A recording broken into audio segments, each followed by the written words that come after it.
Shit. Didn't even think about that. Did not even think about that.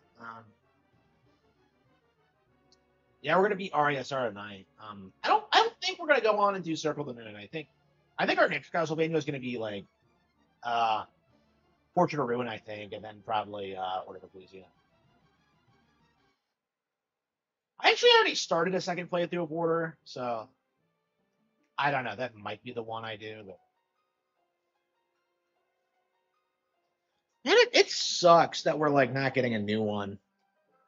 Man, I am just I really wonder how long it's gonna be until we get like a proper Aria 3. I'm sorry, Sorrow 3, I should say. It'll probably be called something stupid like Dusk of Sorrow. Yeah, it sucks how polarizing like Dawn of Sorrow is. It's really not that bad. Like I think people like really overstate like how bad it is, but like the issue is that like this is like one of the best games on Game Boy Advance, if not the best. And yeah, like games like Dawn of Sorrow just even if they're not great like bad, they just kind of underwhelm people. Like I've gone back and played this several times over the years, and I think I've only played Dawn of Sorrow twice, I believe. I actually have a physical copy of it. Yeah, they actually changed the way the touchscreen controls work on this version. I don't know if it's the definitive way to play the game. I don't know.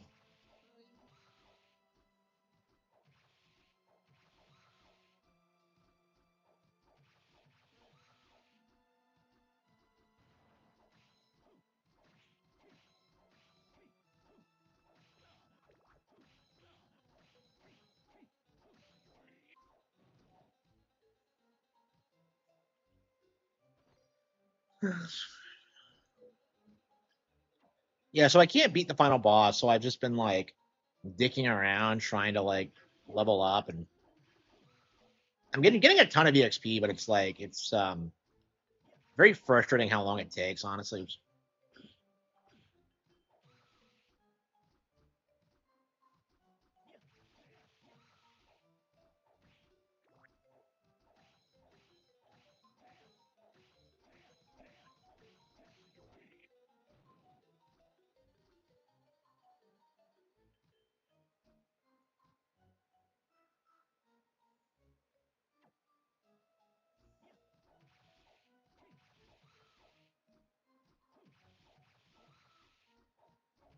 Damn it.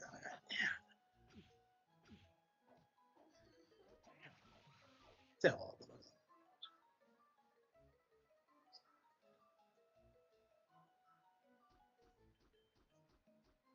这里是什么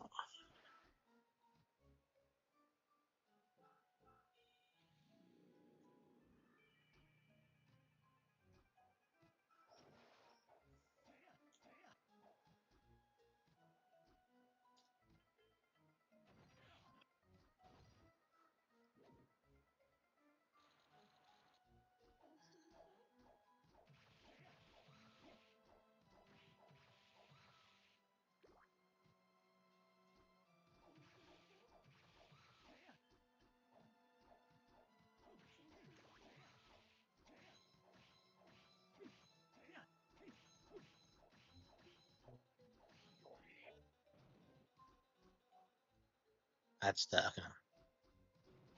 Yeah, we're so high level now that it's taking way too long to level up. Yeah, I wish there was an easier way to do it, but there might be a better place in the area to do it, but I don't know. I can't find anywhere close to the final boss room, so I don't want to go further back. I'm not a big fan of how you can't just leave. I mean, it's a pretty linear area, so it's not too big of a deal to leave. But I'm just like, if you go in, you probably should stay here until you beat it. Like, there's no reason to leave, really. I mean, I guess I could just get more healing items, but like, I don't. I am not a fan of healing items in this game because of just how they're like stupidly overpriced. I don't understand what it is with the economy in these games, but like everything is like so overpriced that like it's not even worth like buying really. So I'd much rather use gear I find in the castle. Like it's always better than like shop stuff. Like maybe the shop has some like exclusive items that you can't get anywhere else, but like generally speaking, you're gonna find perfectly good equipment as you go through the adventure. It's just, and if you can't find anything, you just level up. It's just like it's just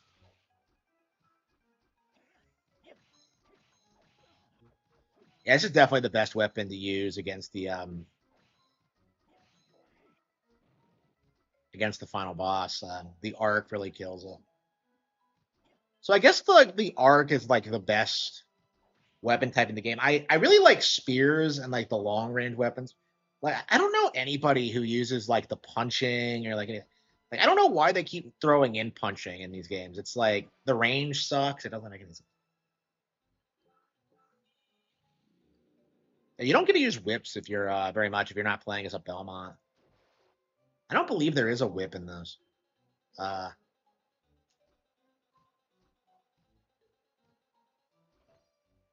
like what would happen if you found the vampire killer before Julius got it? So like I guess this confirms that there has to be areas of the castle that you can't go to because if you can't actually find the vampire killer, like clearly, are we ever gonna get an explanation as to like where the fuck he hit it? Like I just feel like that's never gonna happen.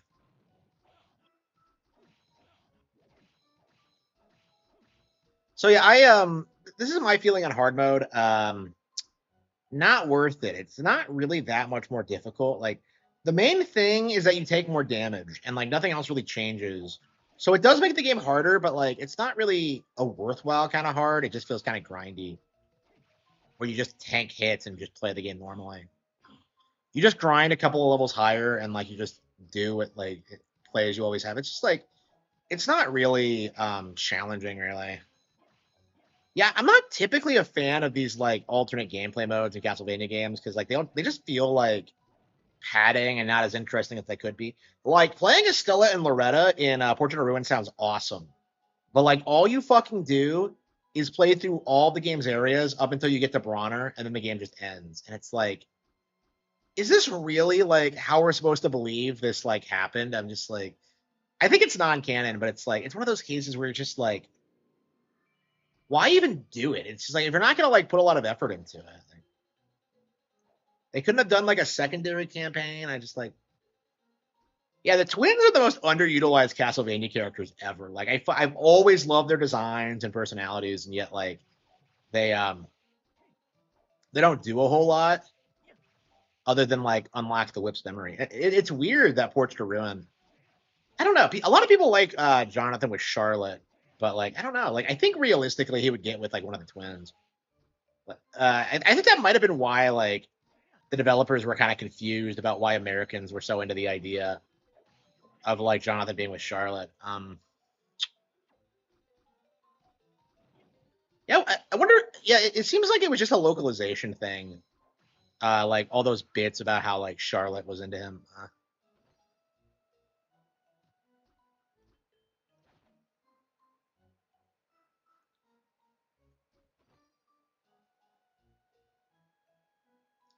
Yeah, it really sucks because like Castlevania has a long history of like really memorable, cool characters, and yet like just because like these games are kind of niche and they don't appear more than once, it feels like they're really fringe.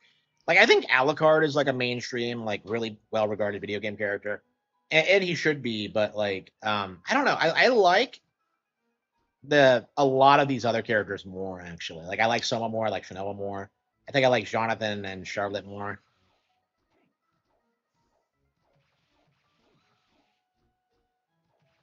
I don't know. They were just doing such a good job, like innovating and yeah,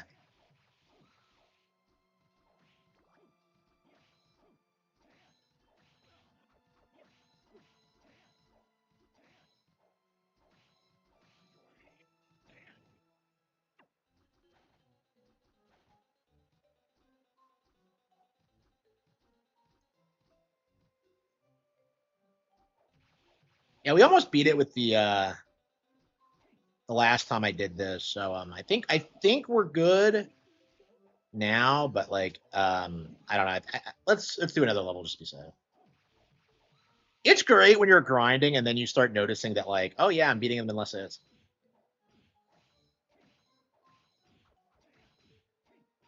Yeah, I've gotten into these situations where like I just fucking die before because I play like an idiot. Okay. I don't know. Should we go? Yeah. Yeah, I'm anxious to get this over with. We saw the bad ending last night, so like I'm not really in a hurry to show it again. It's a really badass ending though. Yeah, it's interesting how there's like three wildly different endings to this. You have like the basic ending, the bad ending, and the good ending. I don't. I'm not sure if the bad ending's really bad because I imagine Julius just fucking kills you. But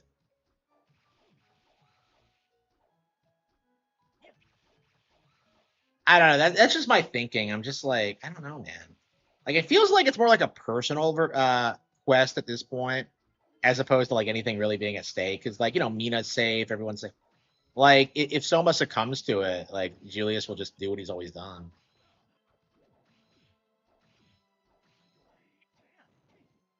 Yeah, you get to fight Dark Lord Soma in Dawn of Sorrow, and apparently it's like a really brutal fight. So I'd really like to do it one of these days. That sounds fucking badass, but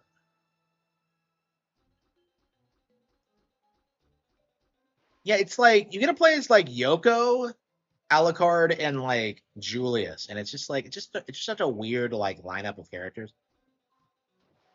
It's weird that like Yoko and Julius are a thing. Apparently, I don't know.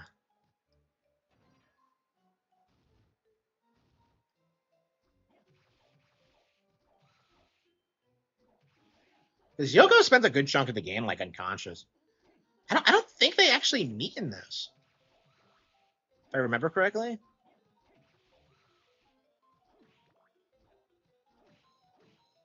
And then in Dawn of Sorrow, like Mina's not even present. It's like it's just such a weird like I don't know. Dawn of Sorrow just made so many missteps with the characters. I mean, the way I see it is that like I think Dawn of Sorrow was like setting up the idea that like Soma was gonna go dark eventually, and like Dawn of Sorrow was just like kind of delaying the inevitable. That's how I like to look at it. But like I don't know. It feels like they'd be too pussy to actually do something like that. Because like that would mean that Soma's like was deliberately set up as like the next major serious antagonist. Yeah, it was Soma who caused the pandemic in 2020.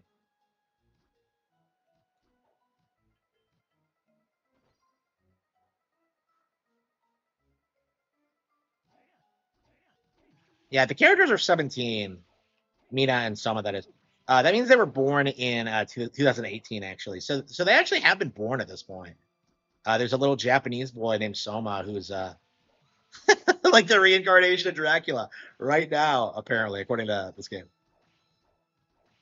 I'm sorry, he's an exchange student who's somehow childhood friends with a little Japanese girl. Like, has that ever happened anywhere? Has any like Westerner ever been a friend, a childhood friend of like a shrine maiden? Like, that doesn't make any fucking sense. Do shrine maidens even exist these days? Like, I don't know, man. I don't know how like Japanese people handle like religious stuff because like I've heard conflicting like reports on this because like people say Japan is like an atheistic country, but like my experience with that is that like that's not really true. I don't know, man. I am very like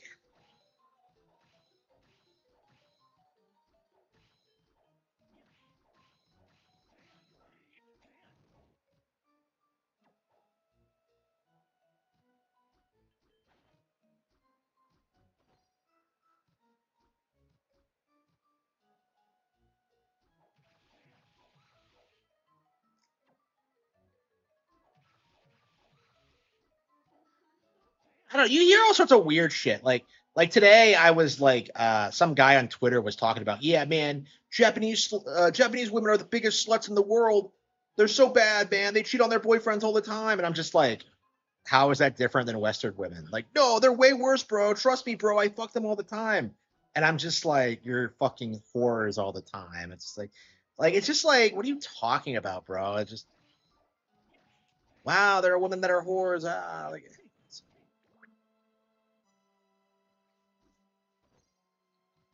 I don't know, man. I don't. You really can't take these people seriously, in my opinion. Like, if you're fucking whores and then like complaining about them being whores, like you're the problem. You know what I mean?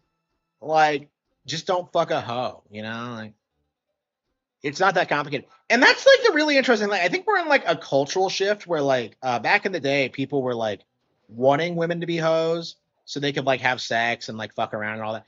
Now we're kind of at the point where like people don't want that, and like they're expressly saying that, and like it feels like we're gonna be like a lot more conservative going for about that going forward, which is great. I mean, I definitely have. Like, I fucked around a lot growing up, and I really do genuinely regret it. And that's not something I would have thought at the time. I was having like relapses over the past 5 years where I'm just like, I need to fuck someone so bad. But yeah, I think it's over now. I haven't really had any like desires to do that lately, which I guess is a good thing. I don't know. I do feel bad about it though. It's just it's not good for like men or women, I think, because like I think everyone like hyper fixates on like the female side of it because like they're the ones whoring themselves out.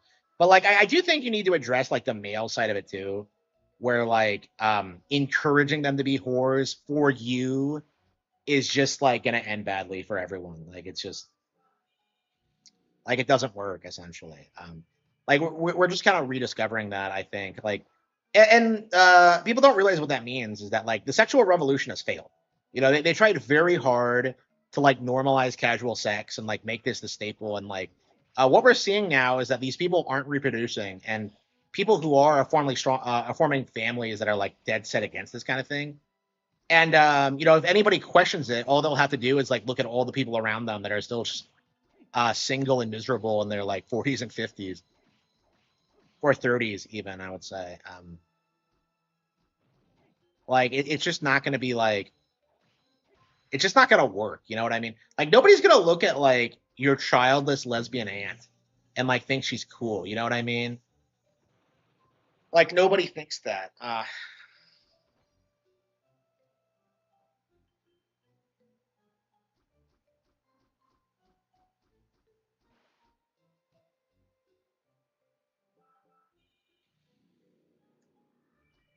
I'm curious where they all got that idea. Like, oh, I'm going to be the wine aunt.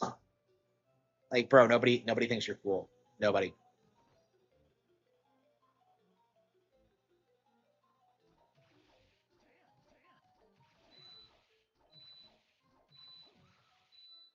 And what are we at? Yeah, I beat the game on normal at like level 48. Here I am at like 58 and still grinding. I think 59 will be enough, but it's just like, yeah, it takes significantly higher level to beat this game, I think, on hard.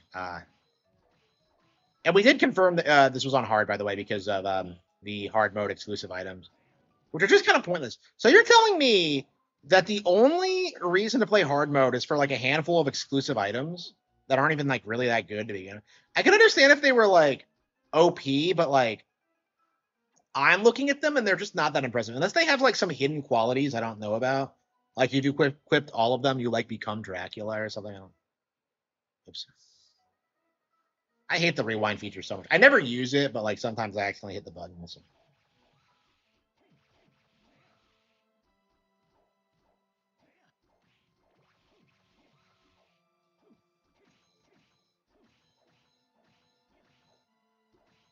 I'm ready for the weekend. I'm ready to play some Catan.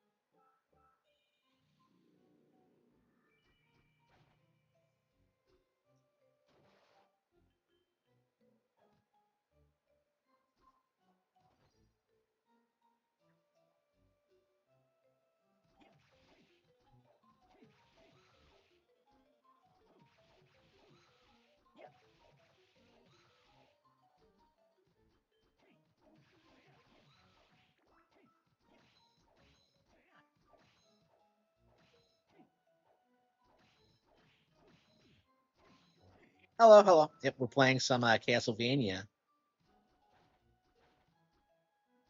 Yeah, I'm trying to think of what other Game Boy Advance games like I'd put on my best ever list. Like I think this is my favorite by far. Yeah, Fire Emblem's probably up there. Advance Wars is probably up there. Pokemon's probably up there. Metroid Zero Mission and Fusion. Wario Land 4 maybe. I don't know. I don't think there's anything I like as much as this, honestly. Um, it's my favorite of the GBH trilogy, Castlevania trilogy for sure. Not that that's saying much because Circle the Moon is Circle the Moon, and Harmony Dissonance is just pure shit. All those fake surveys claiming Snorri is the most popular and played, yeah, 100%. I hope people start realizing that these surveys are fake because like it really does feel like PlayStation isn't shit anymore. I don't think anybody really respects them or cares. Nobody I know is plays on PlayStation anymore.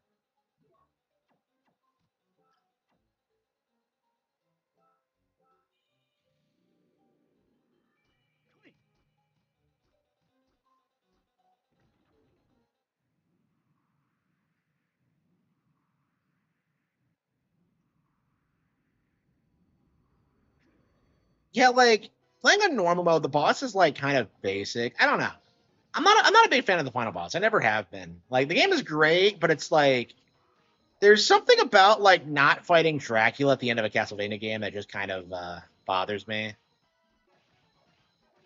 Like, is this the only? Yeah, I believe this and Dawn of Sorrow they're the only games that you don't fight Dracula. What do you fight at the end of Dawn of Sorrow?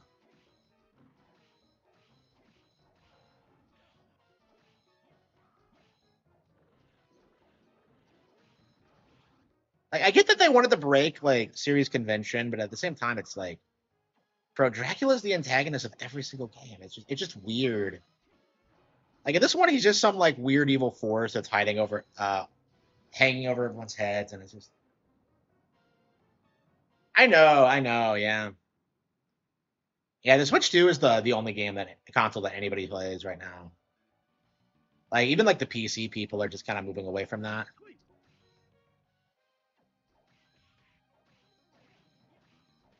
Yeah, it just keeps hitting the. Yeah,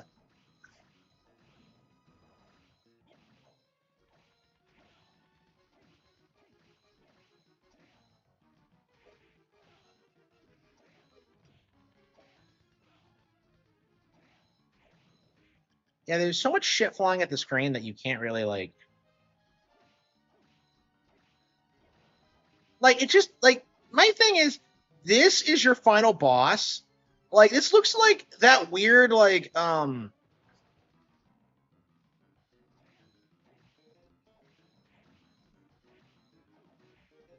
like that weird like snake thing in like Super Metroid that comes in and out of the holes. It's not even like a boss. It's like some minor thing that you fight for a bit. And we have not played Super in forever. I don't know. Should we do a quick run through Super? It's been a while. I wanted to do like Zero Mission and Fusion first, but like Super has been a while. We beat it. Yeah, we beat it. So yeah, you struggle with it until you get strong enough to tank its attacks. That's it. Like once you can like do that, it's like it's just kind of trivialized. Like I don't feel like most Castlevania bosses are like that. I feel like they're a bit like harder to do. Like beating like the boss in Castlevania 4, the original, is like badass and takes a lot of skill. Wait, it was flying? Oh, that's right. It was in the middle of the eclipse. Wait, how long did this eclipse last? Is what I want to know. Man, we need to go to Japan and look at the eclipse in 2035. Like, assuming there is one. Like, we need to do that. That should be our goal, actually. Hey, son, congratulations. I've got another job. I have to go now? What other job? She can't even congratulate me? What?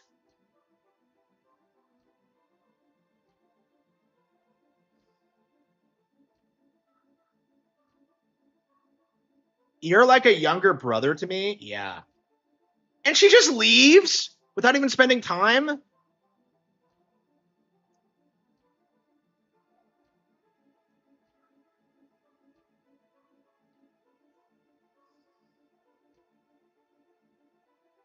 Power from the vampire killer. Wait, what? The vampire killer lost its power? What?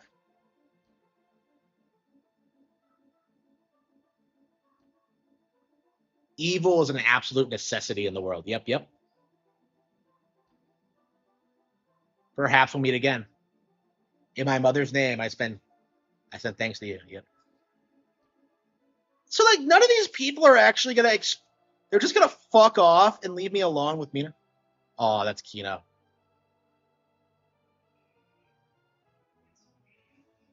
That's a rearrangement of the theme. Wow. Badass. Fucking badass. Is the sound working? I think it's a little bit too quiet.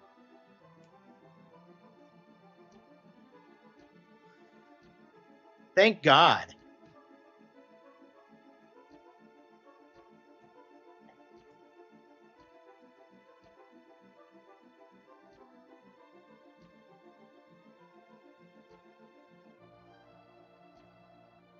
The eclipse is it? How long did that eclipse last?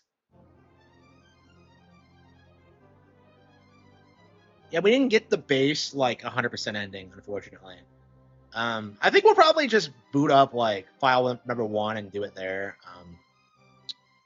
I am kind of upset that I didn't actually do that. So yeah, that's Aria of Sorrow. Peak video game. I don't know, man. Still like a masterpiece. I think people like really undersell like how good this game actually is. But yeah, like every time I come back to it, it's just a great experience. I can nitpick some things. Like the final boss isn't great, but like overall, I really love it.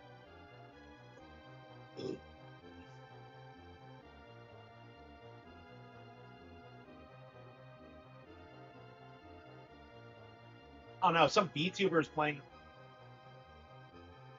Some VTuber is playing A Link to the Past for the first time.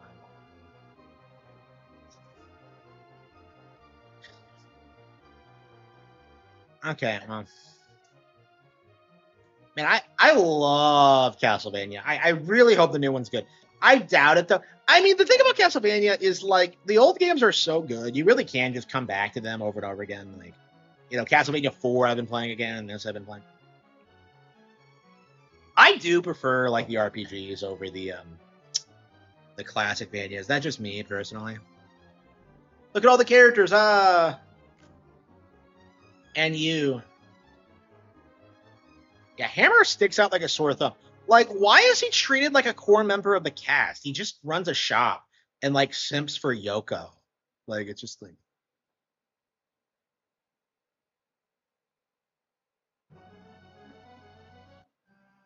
Yeah, I get it. These games are kind of disappointing in the sense where like once you beat them, it really feels like that's it, and like you'll never get to like go back to it the same way again. It's just.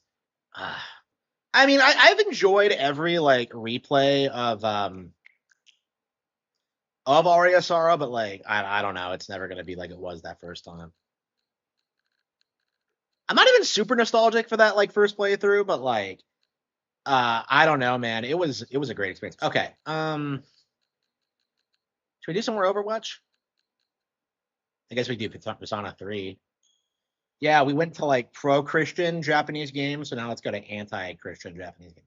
Yeah, someone brought that up last night. Like Shin Megami Tensei is Gnostic, and I'm just kind of like, for some reason, I completely spaced on like what that was supposed to mean. Wait, what? Oh no, this is the version with the female protagonist that Atlas themselves have completely disavowed. Holy fucking shit.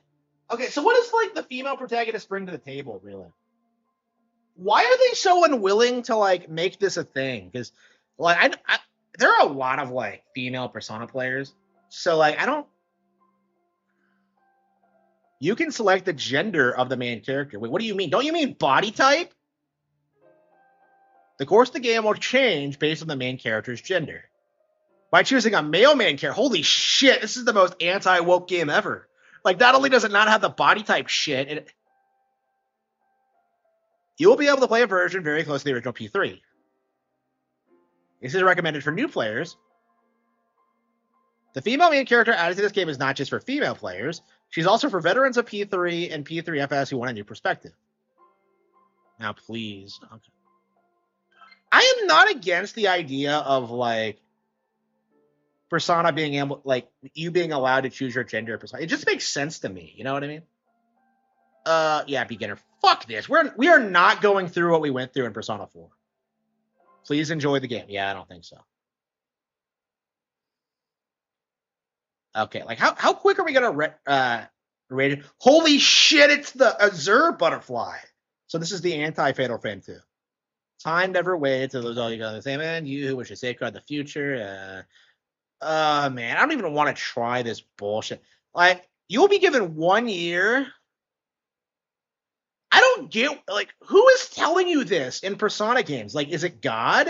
But I thought God was evil. Like, I thought this was the most atheist game series ever, bro.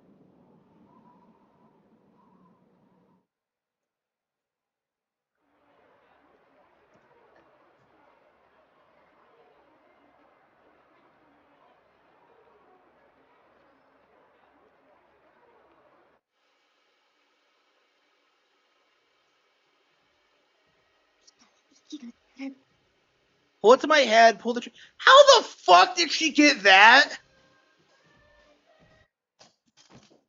This is like Japan. She can't fucking do it. I guess you're not a real Japanese chick. Okay.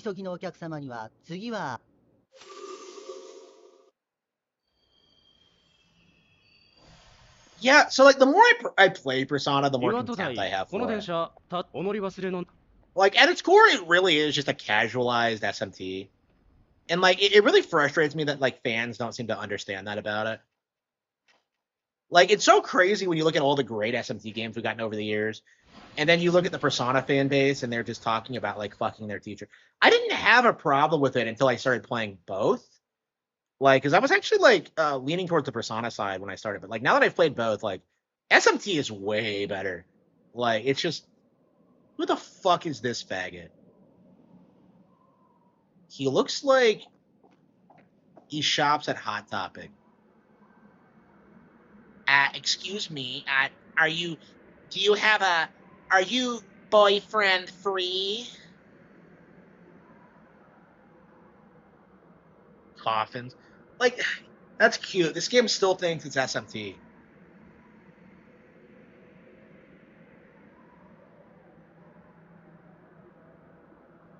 Holy shit! It's the moon from Majora's Mask.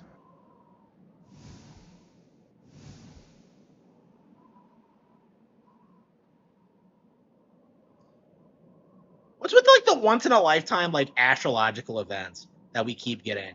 Like I swear we've gotten like several eclipses over the past couple of years, and I didn't get to see any of them because I was so fucking busy.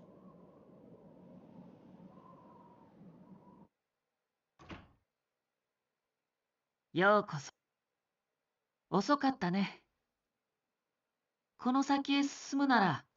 sign here. There's no need to be scared. It only binds you to accepting full responsibility for your actions. Wait, what? I choose it. This fate of mine on free will. What? Why would I sign some mystery contract? Okay, I'm gonna give him a fake name so we can't do anything.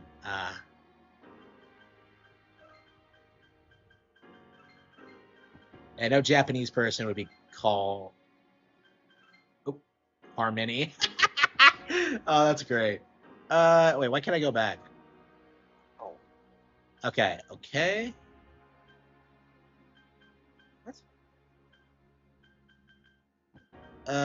Smith.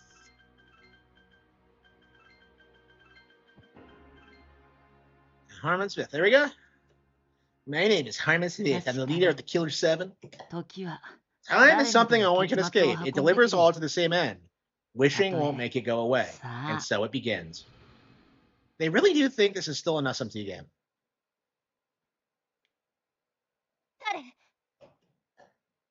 It's our first wife thing. Wait, is this the female protagonist?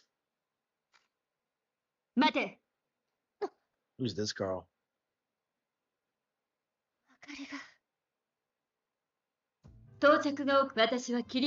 Mitsuru Kurijo? What? A transfer student? In the boys' dorm. Yukari Tubai. A junior. A junior, not like third year or second year? Like, so wait. Would a junior be a second year or a third year Japanese high school? A second year, right? So did they localize it?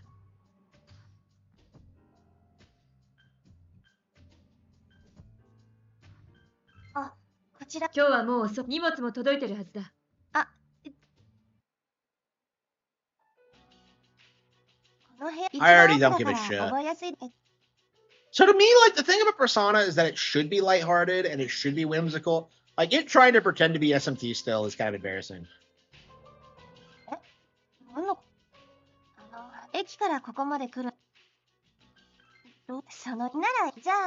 It seems like you're all right. Okay, yeah, I asked about a mystery contract.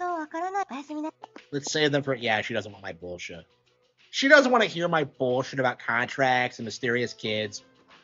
Okay, let's go to my room. This room's kind of shitty looking.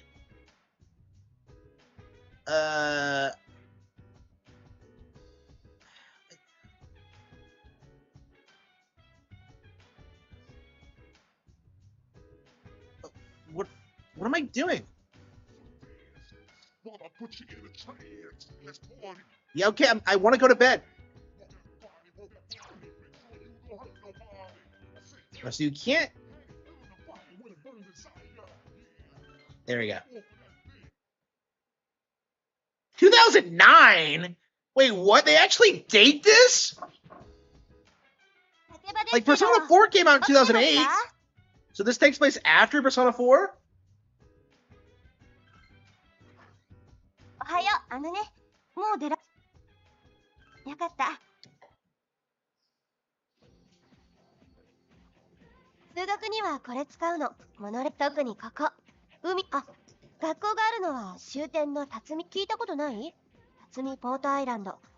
It's a man-made island? What is with this cliche? Like, I remember playing Resident Evil Revelations and just being shocked that, like, the evil, like, pharmaceutical company that's totally not Umbrella has, like, their own private man-made island. I'm just like, how the fuck did they do this? Like, surely this is some kind of, like, major environmental hazard.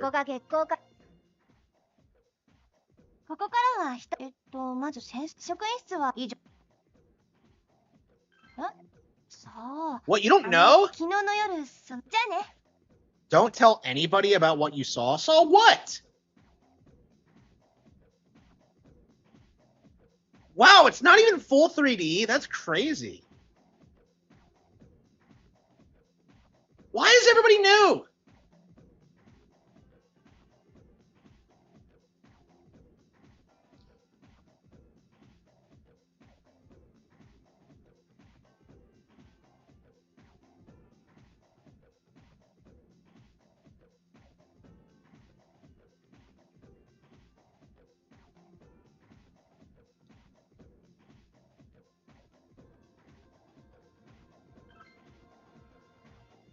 What? A small note with your name on it?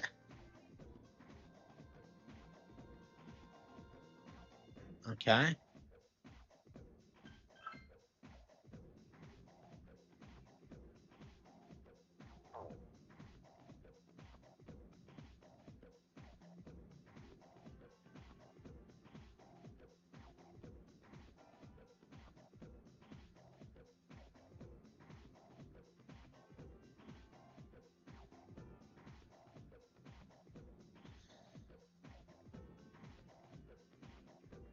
Where's the faculty office?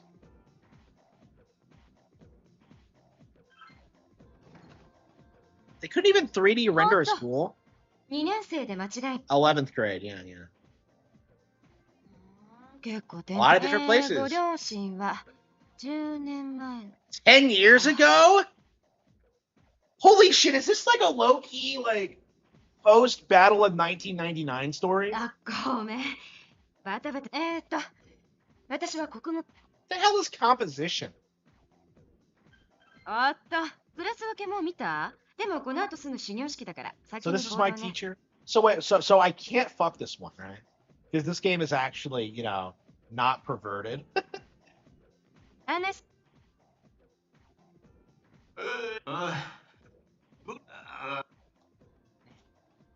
さ、見てたぜ。君ってさ、つうか、いや、君はおや鳥海先生。たく静かにしてよ。 Fucking bastard. おなんだよ。 Holy shit, who's this? Who are you? 俺は伊織淳平。 This is 順平でいい Vic's ね。 character, isn't it? 実は俺も中二の時、転校でここ来てさ。転校生って俺が最初に声。お、ゆかりっちじゃん。 Yeah, I was kind of skeptical of like the idea of 3 getting remade, but like seeing how like low budget it is, I don't know. I think it needed to be remade, honestly. また女。まったく相変わらずちょっとは相手の。なんか偶然だよね。 This guy has a beard already. This is そ good. れはそうだ。おいおい、俺てか実際聞きたいことは詳しく聞かして。ちょっと彼とはたまたまで。てかそもそも噂になるの。ちょっとあのこととか言ってな。昨日の夜のこと。ああ。なんか誤解してない？とにかく彼とは昨日会ったばっか。じゃあ私、弓道の用事あるから行くけど、変な噂広めないでよ。I better not hear anyone starting 別 rumors. に Like 噂なんてどってことないでしょ。でも、すげえじゃん。あいつ、あれで結構人気あ。ま、 You the そんなわ man? けだから。 what a fucking dork. おうおう、新規入部ってこと。 Like, 君か。 like, what is this game even about? So I go to a high school. Like, just like what? Oh. Yeah, I always make jokes about how like nobody really gives a shit about like any Persona before 3, but like 3 I think is like even just as forgotten as 1 and 2.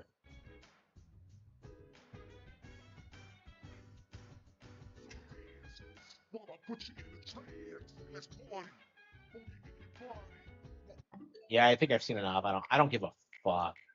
I am like done with Persona. It's over. Like we are done with this bullshit. Okay. What else do we have?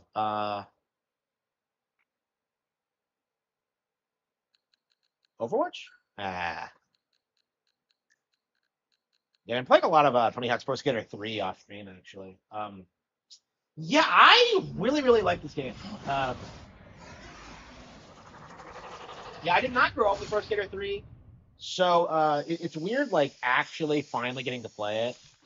Like, cause I remember seeing this on store shelves like shockingly late in like the N64's lifespan, like in 2004 or some shit. It was like the only N64 game on the shelf at Walmart. I guess they hadn't sold through all their stock yet, but like, it like baffled me that like this thing was like still being sold. Was it 3 or 4? I believe it was 3. Yeah, I think 4 was only on GameCube. But like, yeah, it is kind of weird how like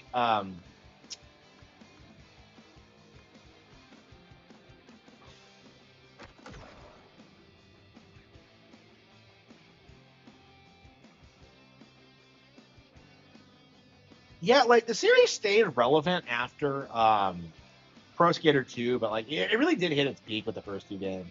Like 4, by the time 4 came out, it was kind of falling off, but like we were still like getting hyped for like Underground and like Skateland and like American Wasteland and all that. Yeah, American Wasteland is like one of those GameCube games I always really wanted and never got a hold of it. Like never. It was just one of those situations where it just didn't happen.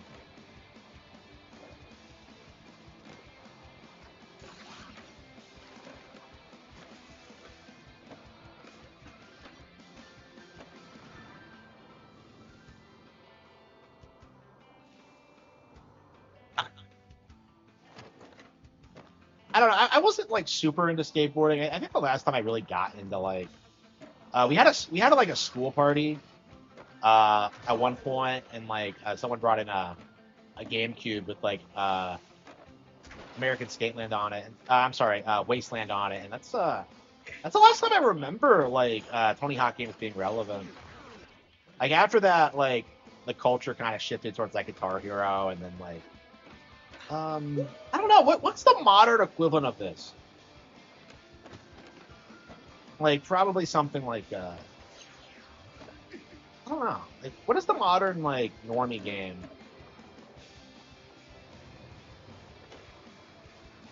I don't know if this game has a modern equivalent.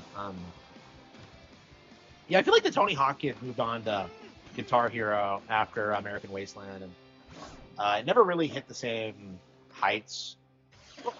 I think it still had like a dedicated following, but like I said, these are the best like sports games ever in my opinion. But like, yeah, they were like a cultural phenomenon when they came out.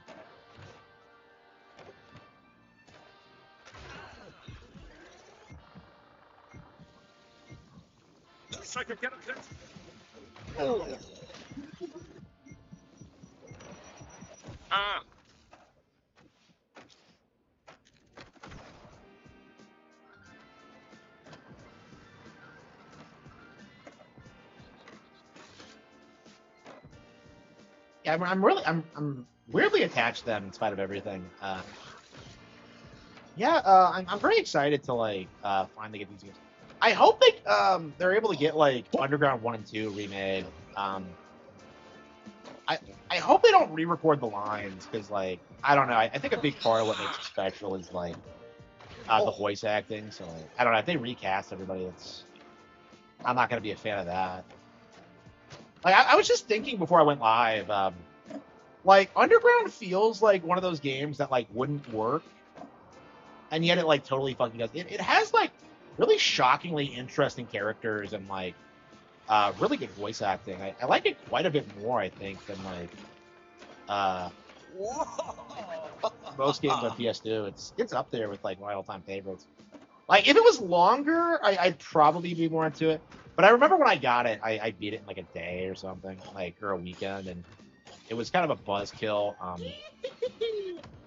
Like I remember my cousin came over the day after I got it, and like I was already in Russia, in Moscow, so yeah, like I really thought my cousin would like the game, and this individual did not, because she doesn't like anything,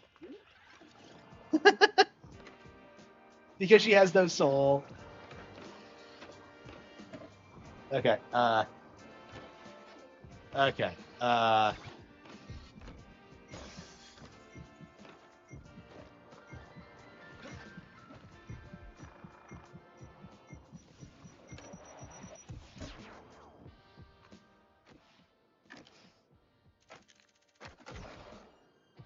Yeah, it really sucks. Like that is like the worst feeling in the world when you get a new game and you try and show it to your friends or someone you know, and it's always just like you always just get that like blank stare.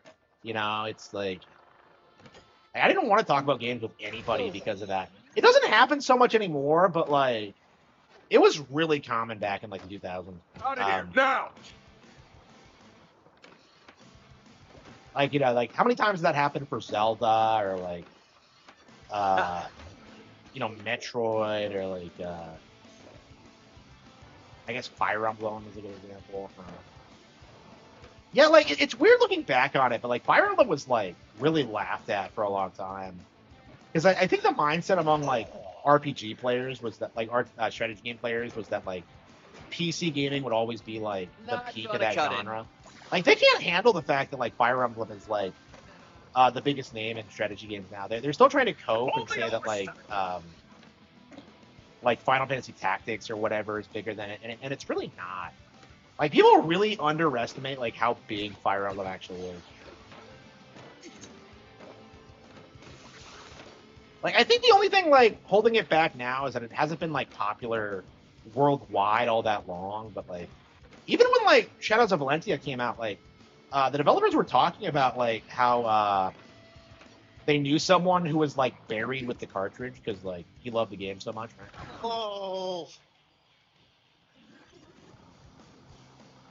Like Fire Emblem has that like really hardcore like audience that's gonna stick with it for like pay a lot of money for it. Like I remember when like they confirmed Fortune's League would be like $80, right? And like Arlo was like spurging out about it, like how dare it be $80? This isn't an $80 game, but like in actuality, it totally is. Like you can tell just by the trailers just how much like effort and money they put into it. Like and people will pay it. That's the thing. Fire Emblem is like something that people will pay top dollar for.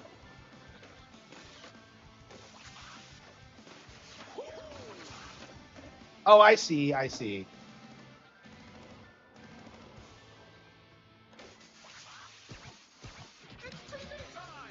Thanks, buddy.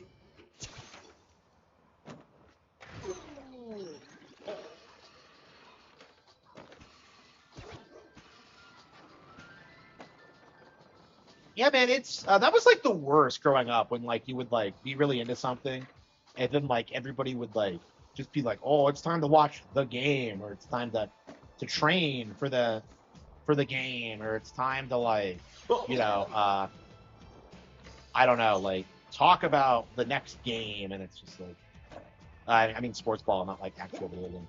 So it's like it's just really depressing. Someday I'm gonna play games professionally. It's just like come the fuck off. You're not going pro. I know like a bunch of people who think they succeeded in life because they played like one season in like the major leagues or something, and like nobody fucking cares. Okay, like let's put that out there right now. Nobody fucking cares. I don't know. I don't care how hard it is to get like into the big leagues. Like I don't want to. I don't want to hear about your like one season on the bench.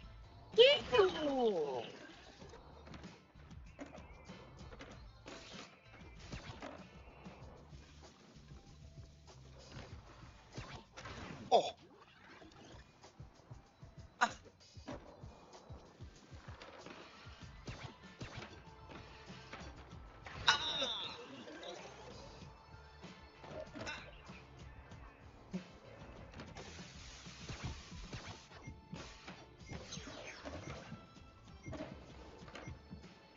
Man, that pissed me off.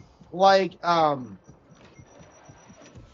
know. I probably shouldn't go into this, but it's like,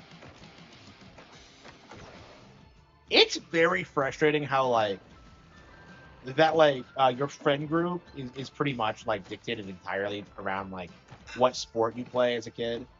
Because like there's just nobody fucking around unless you're like playing a sport, and like the kids who play sports are either not into it and are lame, or they're tryhards who like think they're gonna go pro and are also lame in their own way. And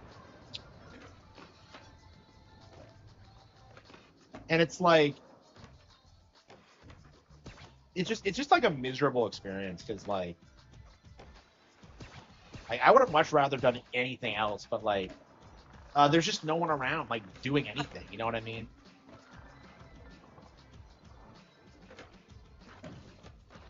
Call of Duty? No, I don't like COD. Yeah, I don't know. I don't know if I'm gonna get the COD on Switch. I might do it, but like I don't know. Every time I've tried to play COD, it's always been this like really miserable experience that I don't care for. God damn it! Wow. Okay. I knew it was around here somewhere.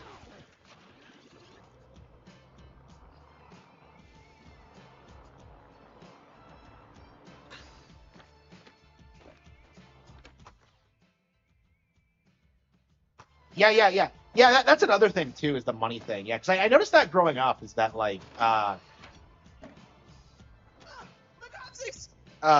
your parents making money was like the most important thing when it came to like getting people to like you in high school, because like that's how you get like people over to your house, and that's how you get like attention and just like throw the party. Like I don't know, it's really odd looking back on it because like you grow up hearing about like all the parties that people are going to, and like if you actually go to one, they're actually pretty lame.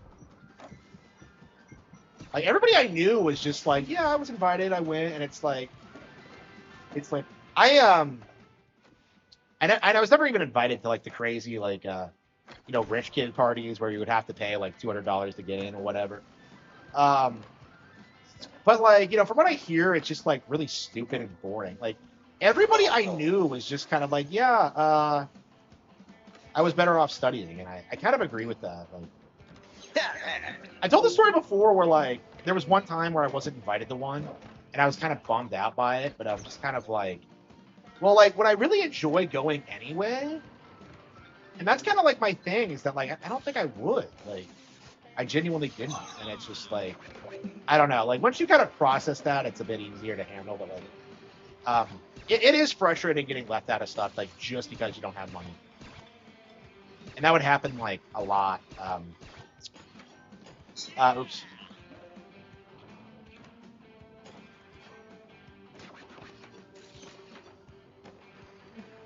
Oops. Resident Evil 6. Yeah, I agree. I agree. Yeah, it's weird like how these people like approach their like relationships and shit like that. Because like they really can't process the idea that you could have like problems with money. Like it's just something that doesn't occur to them that's like an actual problem. And like my situation's a bit different than most kids because like I wasn't poor, right? The issue is that like my mom is Jewish, so no money was spent like ever. So like yeah, I my family had money, like plenty of money, but like it would never be spent on me or on anything really at all. So like what would end up happening was that like I'd just be starving all the time, crashing out because no one was buying me food, and like I would just be like sick and tired all the time, and like just desperately trying to like get out from under that situation. And, like people just like they don't take it seriously, especially if they know you're like who your family are, who your family is are. Like, shit, how do you even say that? Am I retarded? And especially if they know your family, because like the assumption is like, well, your parents both have jobs, good jobs, so like there's no way you can't have money. No, you fucking retard. That doesn't matter if they don't spend the fucking money. It's just like the simple fact of it.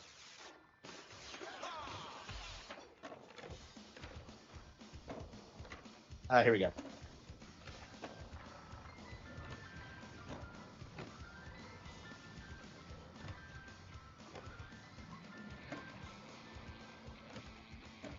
Here you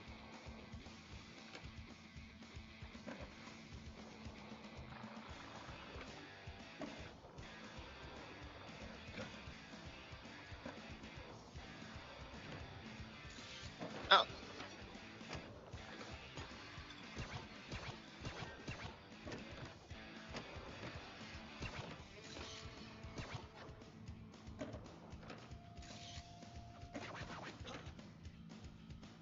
Oh.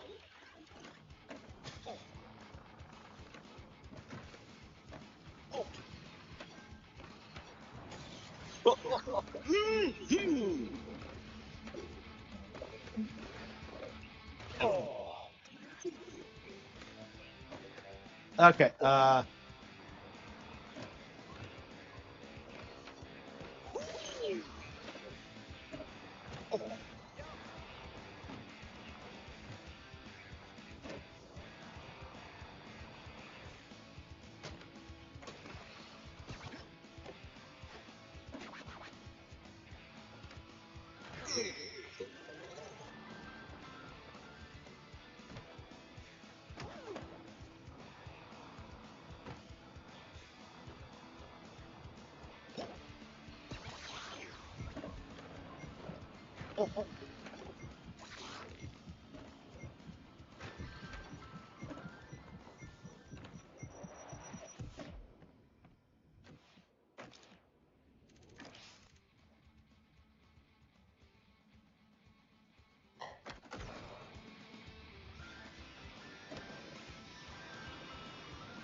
Ah, shit. Okay.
These are just such sick, like, environments.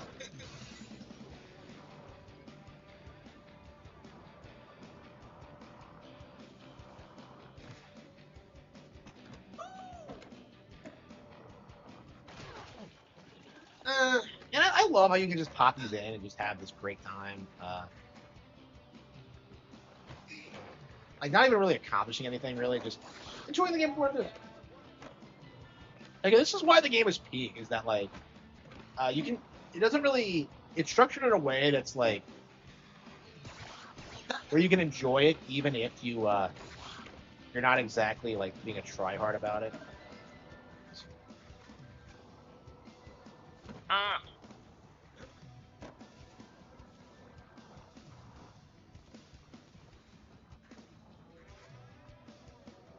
Can't find it. Where?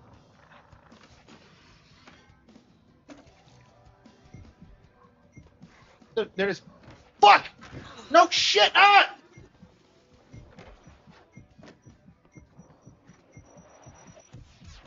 No! Holy shit! How did I pull that off? Yeah, I have done everything in 1 and 2, so I haven't. Oh, is that everything? We did everything. Oh. Yeah, so I didn't get around to playing 3 and 4 when they came out, but I'm sorry when this collection came out. But yeah, I've gotten back into it, and it's Kino. Yeah, I want to say this is quite a bit better than 1 or 2, honestly. I don't know how much of a hot take that is, but like, I don't know. I mean, I love 1 and 2, but like, I have played them to death over the years.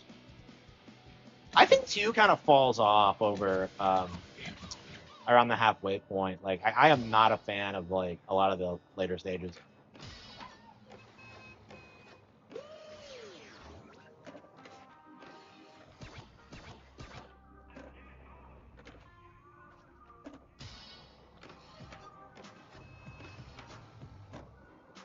I hope we get like Underground re-released. I remember it blew my mind when like I unlocked like the School 2 stage in like Underground, and I'm just like, yeah. So I'm a big fan of the original Underground, but that's actually the most recent title I've played. I never got Pro Skater 2 or American Wasteland, even though I always really wanted both. Pro Skater Underground 2 came out like at a weird time for me because I knew it was out, but like I had no real interest in it. Like, it just didn't look anything like Underground to me. Like, and I just felt like it wasn't really what I wanted. American Wasteland like was way more appealing, but like I didn't pick that one up either. So it's like it was just one of those situations where like, you know, I was playing so many like That was around the time I was starting to become like a Nintendo hardliner. So I was still playing like games from other companies, but like I was still like trying to round out like my collection and all that. You know, playing every IP Nintendo's ever put out. Yeah, Underground 2 is basically just Jackass the game, from what I understand.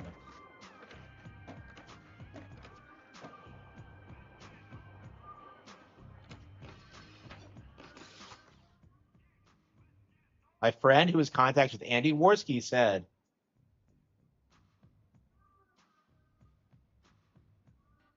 "What? Yeah, so that means that's not gonna happen, basically." Please remain seated until your group is called. Or risk forfeiting your incline threshold. I don't know if I deleted any videos in 2020. Oh, was that when I did the? Yeah, I don't think I deleted a lot of that many videos since like the Wonderful 101 thing. Yeah, I don't believe an archive of any of that stuff exists. I would actually want to see it, honestly. I'd repost it to my channel.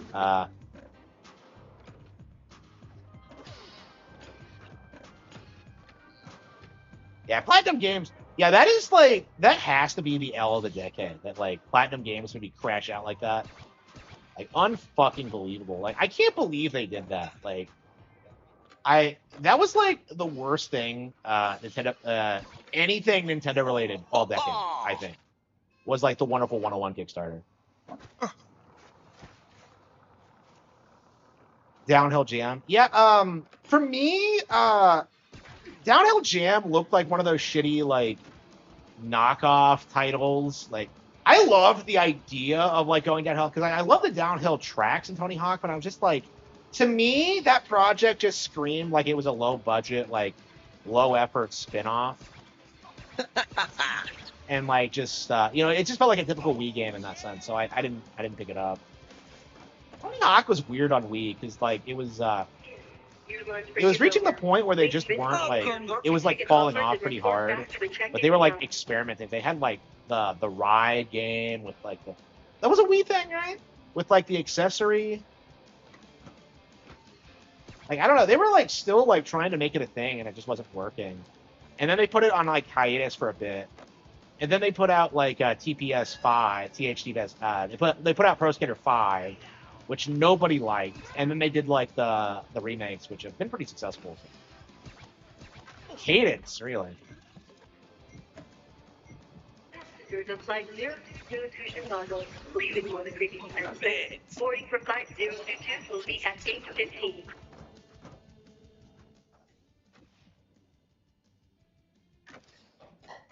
Yeah, I didn't care for Cadence of Hyrule either. Yeah, is that the last time we've seen like a third-party Nintendo game? It felt like they were getting comment for a while there with like Starlink and like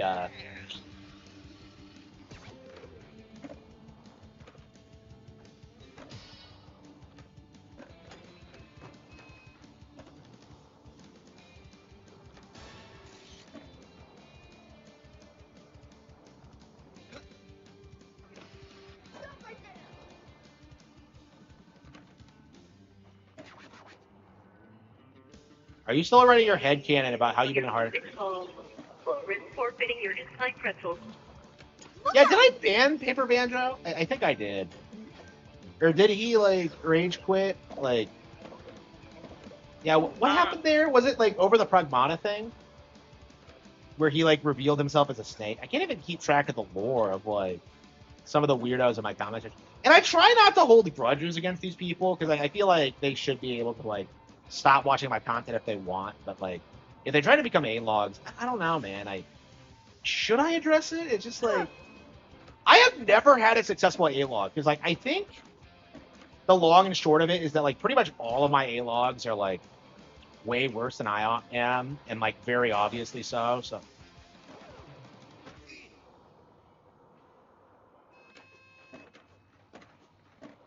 Yeah, I agree too. Like, because none of these games were that good. Like, people were like stoked about Mario Rabbids when that was announced, but like it really felt like that was just because like Laura Kate Gale leaked it, or like got like a tip off at Ubisoft or whatever. A lot of what he said was wrong, but like yeah, for a while there, people were like shilling the idea that it was like this great fucking game, and it just wasn't. By the time Sparks of Hope came out, nobody cared.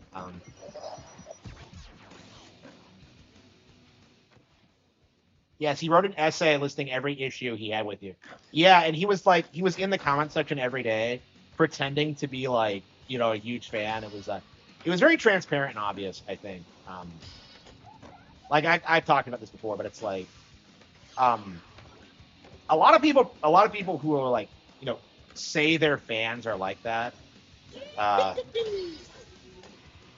and it just doesn't work. You know what I mean? Like I'm not low IQ enough to fall for it, and like the.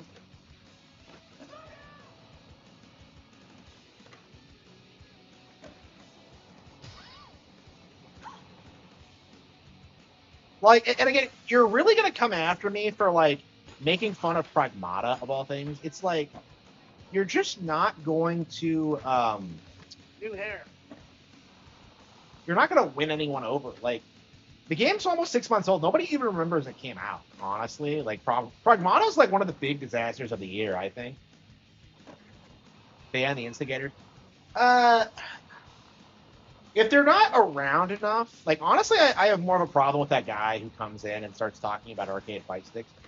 Like I fucking hate that retard. Like he gets banned every time that comes up. But like,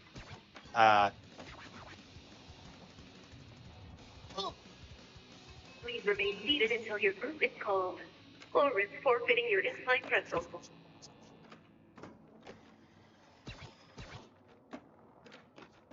We stand today on one of the strange promontories of human history.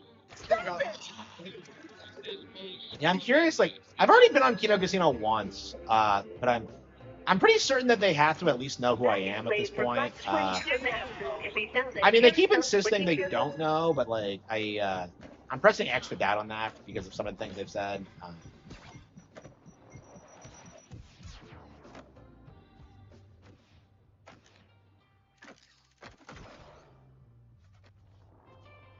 I don't know. I would want my interactions with them to be positive, but like, my thing is, because of how they went after Alyssa, I don't really want to co-sign them on that. So I feel like I kind of have to address that. That like, I felt that was kind of uncalled for. Other than that, though, I don't really have a problem with them right now. Here we go.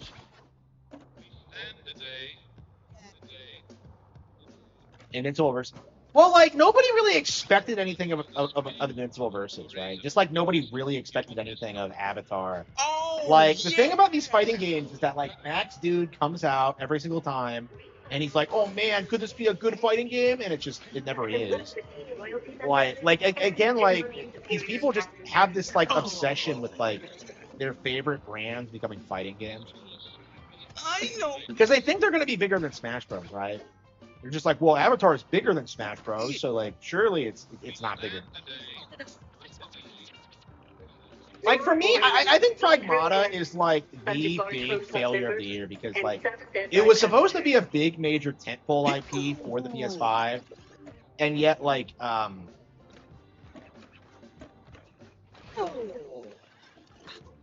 it came out on Switch 2 first of all, and then like it just had no impact at all. Like unless you're a pedophile who wants to fuck Diana, like that's it.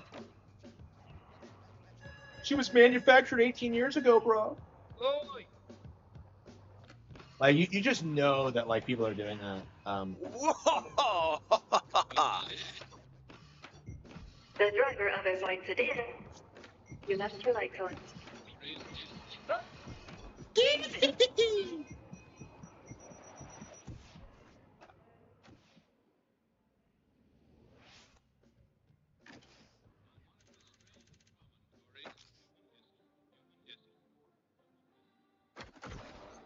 One week and lost so many players. You know what, Pragmata?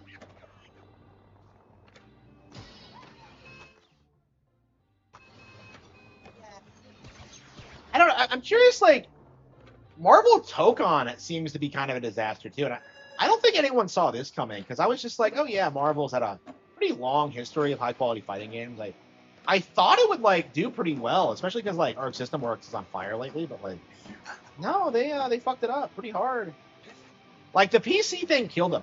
I might have to do a video on this, but, like, the way it looks to me is that Sony is, like, deliberately allowing these PC ports to be made, knowing they're going to be garbage, and they're just going to steer people towards, like, the PlayStation versions.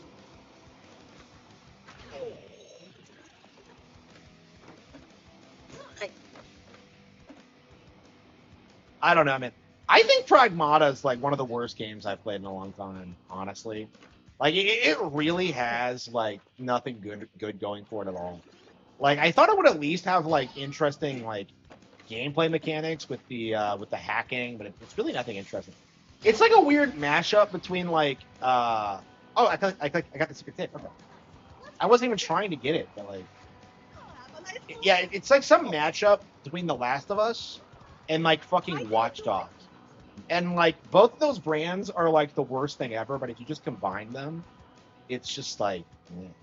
Like, who do you know who even, like, remembers Watch Dogs these days? Like, the only thing I remember about Watch Dogs is how much people hyped it up, like, back in, like, E3 2012 or whatever, and how it was supposed to be this huge new AAA IP.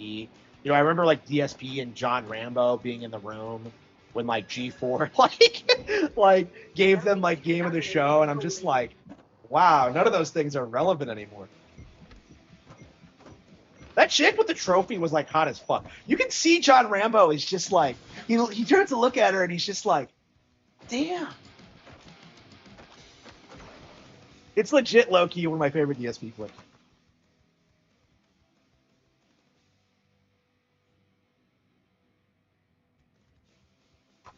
The GTA 5 of GTA clones. It was supposed to be the, like, GTA competitive. Like, I don't know what they were thinking, like, releasing it, like, the same year as, like, GTA 5. Like, I think they realistically should have waited, like, at least 2 more years and, like, really polished the game and really got it out there. Like, it should have been, like, the first next-gen game, I think, is what they should have done. Like, putting it out in 2013 was, like, that was not a good move. Yeah, GTA 6 is launching in November. 5 launched in September, if you remember. It launched the same weekend as the Wonderful 101, so which makes Grand Theft Auto 5 not even the best game that released that weekend. But, like, The Last of Us, bitch. Yeah, because it has the little girl and it has the hacking, right? That's where I'm coming from with that. Cyberpunk.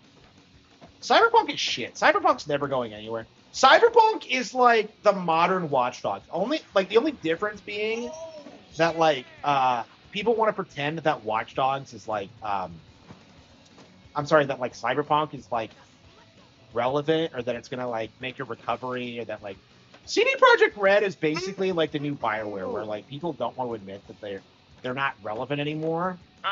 Like, in a lot of ways, like, Cyberpunk is kind of a symbol of, like, the AAA gaming industry. Like, admitting Cyberpunk has, like, fallen off is, like, basically admitting that, like, The Witcher 3, like, just wasn't that popular. I love how they're putting out, like, a new expansion for The Witcher 3 and, like, no one really gives a fuck.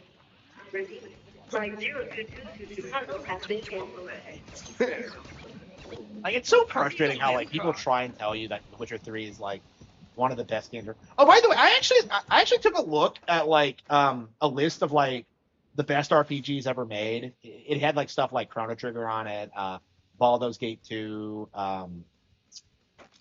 like, a lot of iconic games. And yeah, I think Grand Blue Fantasy is a good deal better than, like, most of that. I'd say, like, Final Fantasy VI is probably better. I'd say there's, like, a handful of, like, the very best RPGs that are better, but, like, I think generally Grand Blue is, like, up there with, like, the best RPGs ever made now, especially, like, when it comes to action RPGs specifically.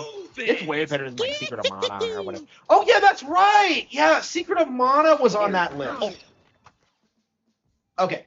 We really need to, like, really spell this out for people, because people just don't want to admit it's true, but, like, Secret of Mana fucking sucks.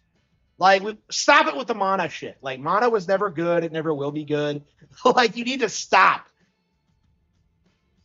Like, Secret of Mana is the absolute worst Super Nintendo classic there is. Like, I can't think of anything else that's hyped up to that degree and just does not live up to the hype.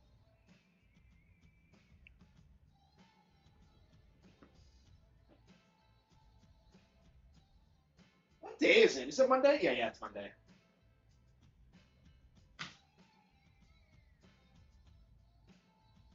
Mary.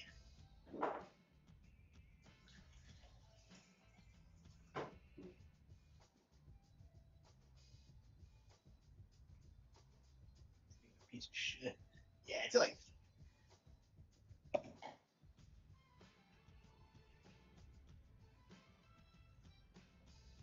Well, I would like have a backup health.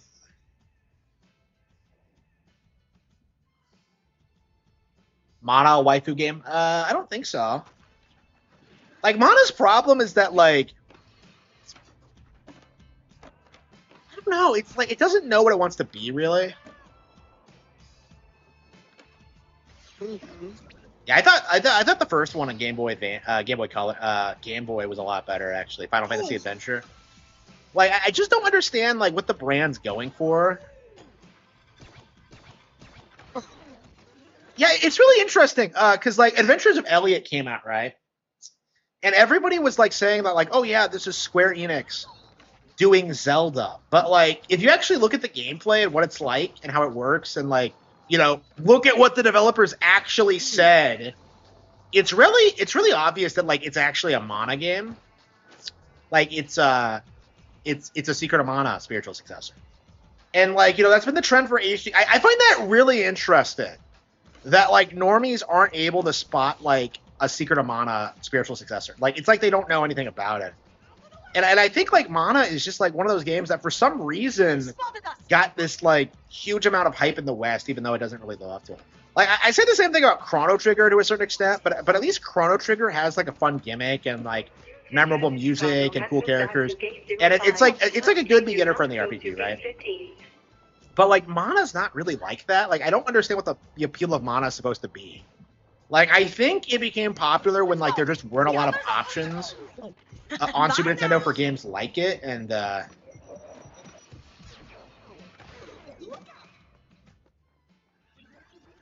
Castlevania is the closest. Yeah, it's pretty hard to like do to make Zelda like games. Yeah. Yeah, nobody played Adventures of Elliot. Nobody. Like I knew it was gonna happen because like the instant they announced the game, I'm just like, it's the stupidest fucking name for a game I've ever heard in my life. Like fucking Elliot. Like, are you fucking kidding me? Like, you know, The Legend of Zelda, you look at that title and it's like cool, badass, grandiose, right? Like, The Adventures of Elliot is like on the opposite end of like the cool factor. Like, it sounds like absolute bullshit. It sounds like some retarded, like, first grade, like, children's book that, like, the teacher uses to teach the retarded kids how to read. Like, it just feels like just absolute shovelware slop, you know. It's just like, Elliot, are you kidding me? Like I've been like very defensive of HD 2D games in the past. You know, Octopath Traveler was a masterpiece, but like they've had way more failures than misses because they keep having all these weird problems that don't really make a whole lot of sense. Like that whole bit in Triangle Strategy where like those guys say they're gonna help and then they don't show up, and then like the story doesn't feel right, and like the democracy, like Triangle Strategy proves democracy doesn't work, by the way. You have like you know, Octopath 2, which was fucking garbage. Like people do not shit on Octopath 2 enough, I think. Oh. And now we have Elliot, and it's just like, I don't know what's gonna happen. Now they're putting out another game, Resonance, which does look a lot better, but like I don't know, man. They've really damaged like the HD 2D brand because of like their stupid names and like their marketing tactics. It's just Like they had such a huge hit with Octopath, and they just completely blew it. Like if they kept making good Octopath games, like yeah, I didn't even pick up Octopath Traveler 0 because I was so pissed at Octopath Traveler 2. It's so bad. Wherever they need to be. I agree. I was actually looking into this because I think I saw somewhere that like someone tried to say that like Nintendo ripped the Triforce symbol from like the Ultima symbol of like the Codex of Ultimate Wisdom Virtues. So like you can see like the 3 triangles on it. And I was kind of looking at it and I'm just like, well, first of all, it doesn't have like the triangle in the middle, so it's not the exact same shape. But then I actually looked, I actually dug a little bit deeper and found like the actual inspiration for the Triforce. And it's like some Japanese samurai symbol. Like it's legit like one of the most famous symbols in Japan, like the Hojo clan symbol. Like I find that really interesting because I maybe I was told that before, but I kind of forgot it. I don't think so. I don't think I've heard that before, but I find that really interesting. And besides, it's not like putting 3 triangles on top of each other is like some revolutionary design, you know what I mean? Yeah, it is like the Hojo symbol, yeah. Yeah, it's like the exact same. So wait, you're telling me I can use the Triforce symbol in the Golden Age by just using the Hojo symbol instead? Oh, that's based. I'm gonna do that. Yeah, fuck you, Nintendo. There's nothing you can do. It's Japanese history, Nintendo. You can't stop me.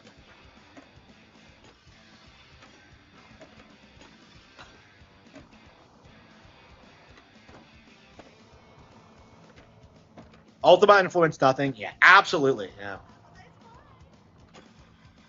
Yeah, I don't know. Like, the Ultima fanboys just seem to, like, they're screaming really loudly about it, but they're just kind of like, these guys are, like, in their 40s, and, like, nobody really cares what they had to say about anything.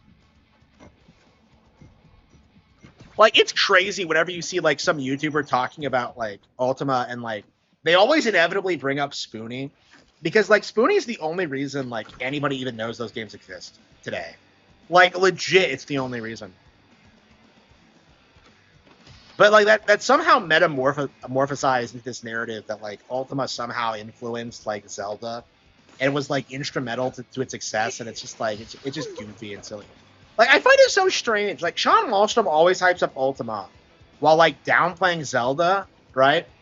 But, like, the reality is that, like, Ultima 9 came out and was, like, objectively a way bigger disaster than Wind Waker. But, like, people like Malmstrom would never, ever, ever talk all that badly about Ultima 9.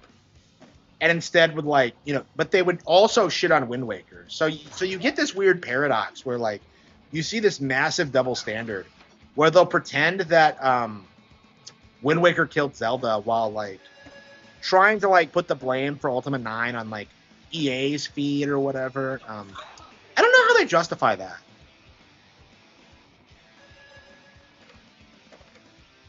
Yeah, exactly. That's the problem with it, is that, like, so, like, Miyamoto has confirmed that, like, Zelda was, like, the idea for Zelda came about because of PC RPGs existing, right? Because they had a different, like, style and presentation, specifically the non-linearity aspect of it. So, like, Miyamoto and the team, they came up with, like, they looked at it and were just like, yeah, this is how we're going to do it better. And they came up with Zelda. Like, Zelda fundamentally plays nothing like Ultima. It does not have similar lore to Ultima. It is not, like, remotely similar to Ultima in any way. Anybody who says that, like, Miyamoto and the boys, like, came up with it by, like, playing D&D at Nintendo's offices are just downright delusional. Like, that's not how it happened. The Book of Revelation. Yeah, I need to, like, get caught up on my Bible reading. I was not raised religiously, so I don't really feel like I have that good of an understanding of the Bible. I have been, like, trying to read scripture daily as of late, but, like, it's just one of those things that, like, you really do have to, like, study this extensively as a kid. Because, like, people do this thing where, like, what I was taught was that, like, that's like indoctrination. Like you're just like brainwashing people into a cult, but like really it's like implementing like a value system early and like making sure that you understand like the core concept of like our society and culture essentially. Like putting it on like the same level as like Scientology is just silly. That doesn't make any sense.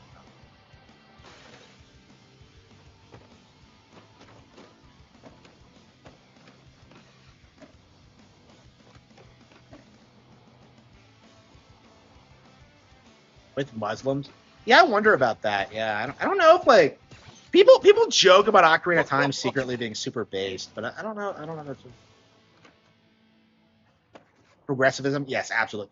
I mean, that's actually what I realized. Like being around so many atheists growing up is that like it is absolutely a cult.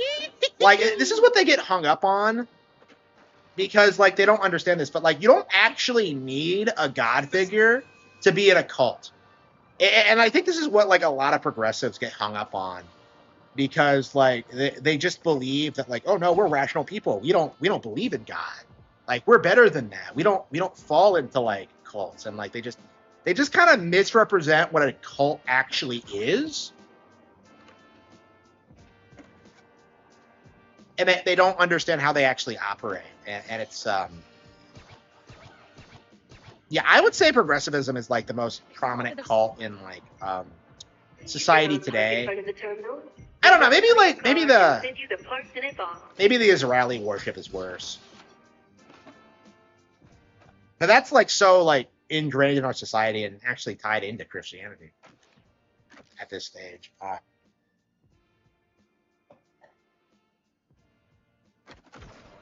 But yeah, I do agree with that.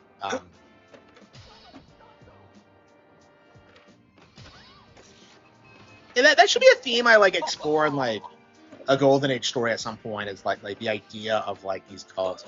I mean, I think it'll come up in President Evil. I'm sure. President Evil, I think, is going to address the Israeli thing. But oh, by the way, because I'm self-published, I'm completely independent now, and I will not have publishers. I do intend on becoming like being way more openly red-pilled going forward. Not that they weren't already, but like I was kind of being low-key about it. But with President Evil, I think I'm going to be a bit more overt about it. It's actually kind of the defining idea behind the book, is like kind of addressing these taboo subjects. Excuse me while I worship Spider-Man. Yeah, I know.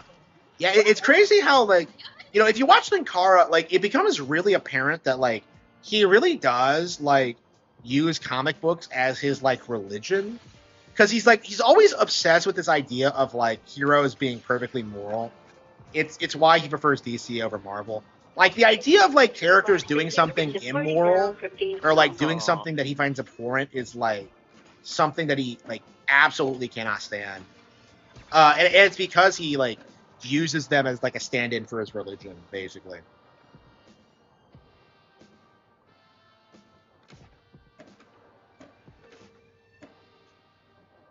Oh, by the way, speaking of like internet personalities, like I'm told that like Little Karibo has tuned out, which does not surprise me. He's always been a little bitch. I've actually like I actually beefed with Little Karibo long before I became relevant. Like, you know, because I was openly talking about like how what Team 4-Star does is illegal, or was illegal in regards to like the Dragon Ball Z Bridge thing, and like he jumped on my throat like twice because of it on like 2 separate occasions, and it's like, okay, bro, like we get it. This is all you do.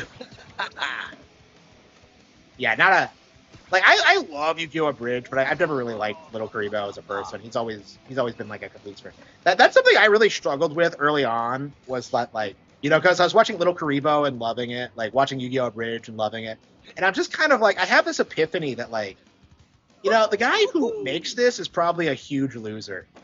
And like I was completely vindicated on that, but like I don't know. I still love classic Yu-Gi-Oh! Bridge. I actually did watch the new episode that came out the other day, and I was kind of surprised because like I kind of promised myself I wouldn't do it again, but like yeah, I watched it and it was shit, but like still watched it.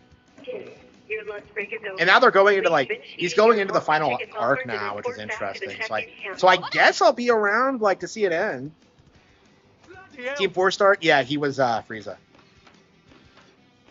So yeah, Little Karibo is the original anime abridged guy. So he's kind of like AVGN for like the abridging community, but like I don't know, like did he never like blow up the same way? Because like people talk about James like very reverently. Like nobody really gives a shit about Little Karibo in the same way. I mean, he hasn't been relevant in a long time. Yu-Gi-Oh! Abridged is all that he's gonna be like known for ever.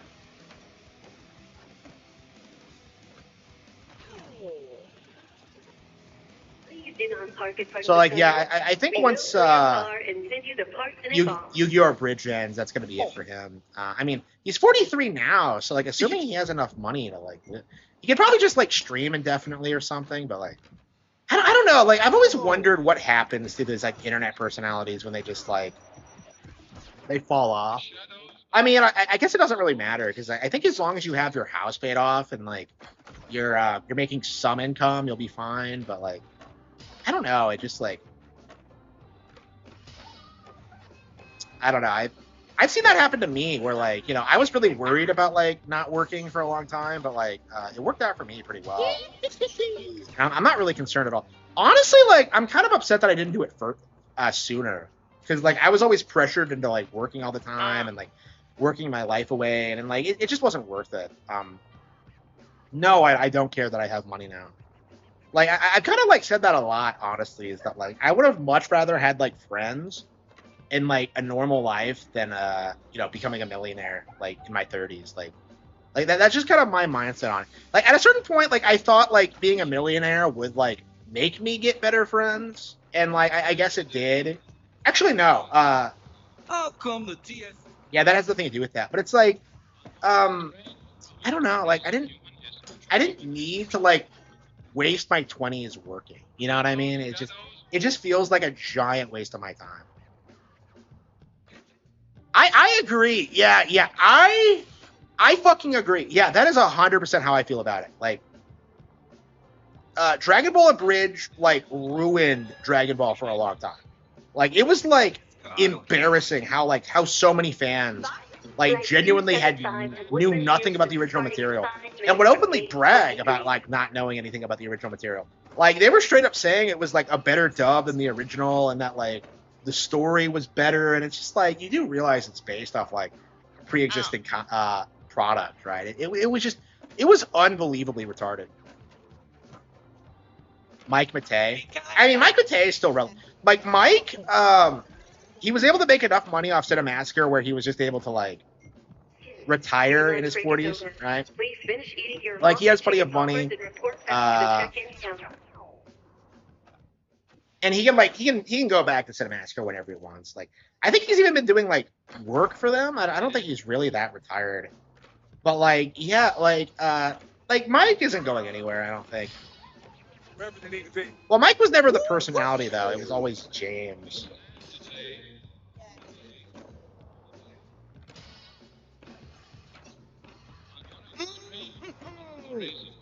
Yeah, I know, man. Like, yeah, what were the unfunny memes? Like, I don't even remember what it was. It's been so long since I've been in that community. I don't know how like relevant. Oh yeah, Little Green. Yeah, I remember. Like, I was around someone who was a fan, and they would just like, you know, they would think like Little Green is like the funniest thing ever, and it's so fucking stupid. I remember like just because I was watching the show when it was airing. I remember like they introduced Super Kame Guru, and I remember like just thinking his gimmick was like the stupidest thing I had ever seen in my life. Like I was watching episode after episode after episode of this guy being like so fucking unfunny. And I was just like, I was like ecstatic when he finally died. But yeah, I think they like bring him back later or something somehow, and it's just like, it's just not funny. Mike Matei hates on Nintendo to stay relevant. Yeah, he does. I mean, I actually called him out on that with Echoes of Wisdom. I actually haven't gone back on his channel. Well, I watched his Star Fox Zero stream. And I was actually going to do some content on it, actually. I never got around to it, but yeah, I remember, like, he was, like, the guy I made fun of when it came to Echoes of Wisdom, because, like, people forget this now, but, like, a lot of people like Mike were, like, releasing statements about how Echoes of Wisdom was going to kill Zelda, and how it was, like, casualized, and how it wasn't, like, a real Zelda game, and how it was, like, pussified, and it's like, oh, man, you can solve puzzles in any way you want. Like they were trying to spin it as if, like, you could just do whatever and still win. It's like the dumbest thing ever. You know what I mean?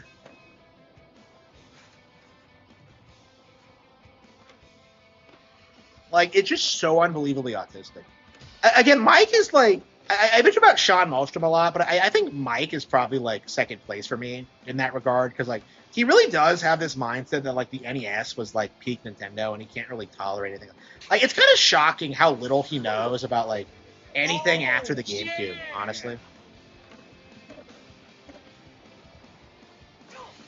Yeah, that's actually a good point. Yeah, so if you don't know, so the real reason that Dragon Ball Abridged ended after the Cell battle, or the Cell Saga, was entirely because Super was coming out, and, like, Toei was putting more emphasis on, like, claiming Dragon Ball content on YouTube. Like, it wasn't because they weren't fans of the Buu Saga or whatever. That was just a code. Like, the real reason was that they were worried about copyright strikes, so they just wrapped it up and ended it.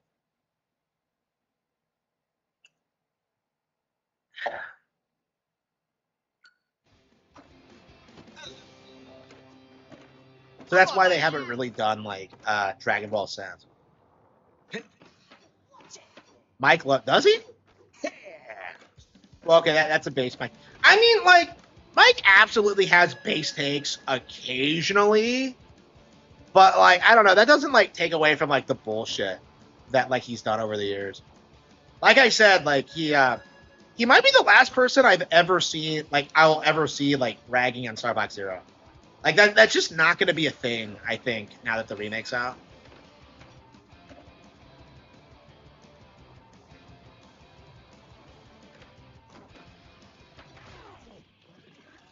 You not actually go up there?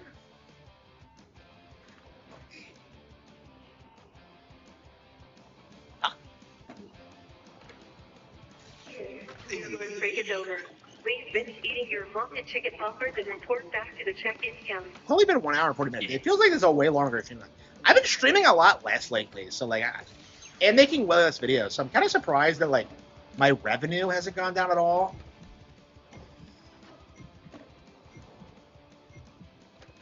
Like, it's about where it was before, but yeah, that's basically what he is. Yeah.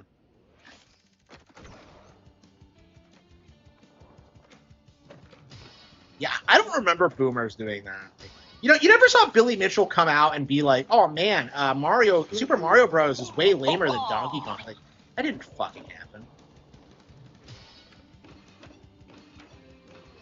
Oh yeah! I don't know. Like, I just think these guys are posers. I'm just like I've seen Mike Matei, like, play Reader Rabbit on stream before. Like, I just can't take someone like that seriously. Like, especially, like, oh yeah, I don't play kiddie games. Like, I'm just like, what are you talking about, you dipshit? Okay.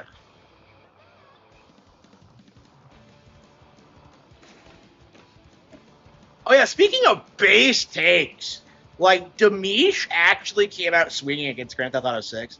I was really surprised, because I think this might be my favorite Demish take ever, where he actually comes out and says, like, Grand Theft Auto 6, like, needs to fail.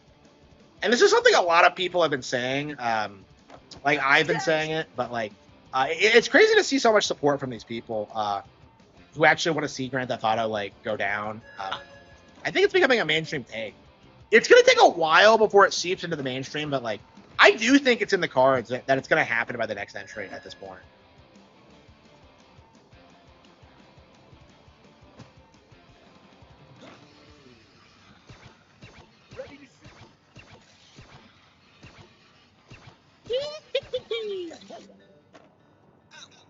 What game will he play now? He was playing, like, Rhythm Heaven Groove. He was trying to say that, like, Rhythm Heaven Groove was, like, the best Nintendo game this year or something. And I'm just like, okay, that's kind of a hot take, but I mean, he should have got GTA 6. I don't think anybody will begrudge him that. Yeah, the guy he was with was trying to say that like Rhythm Heaven Groove was his favorite game of all time. And I'm just sitting there and I'm just like, what kind of take is this? Like, it's not even the best Rhythm Heaven game. Like, Fever was way better. Like, Groove? Are you fucking kidding me?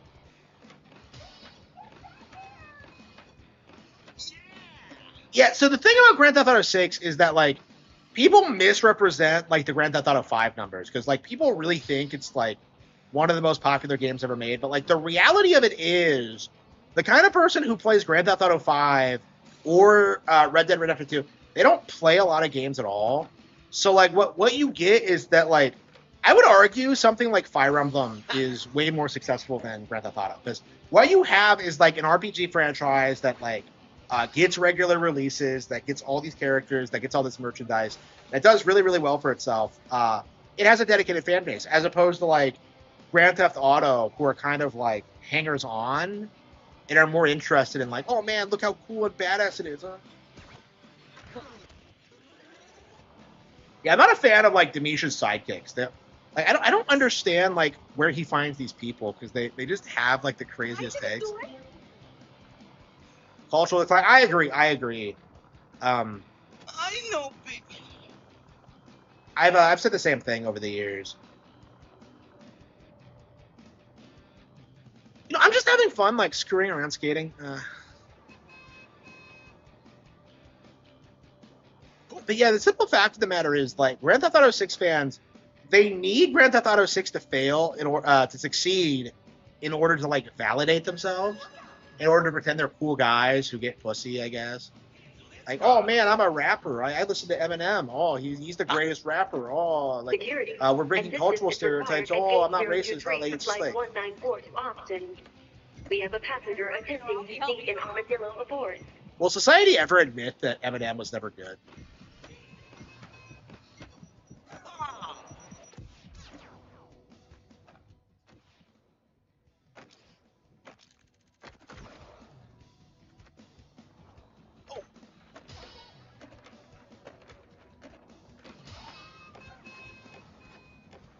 Oh, yeah.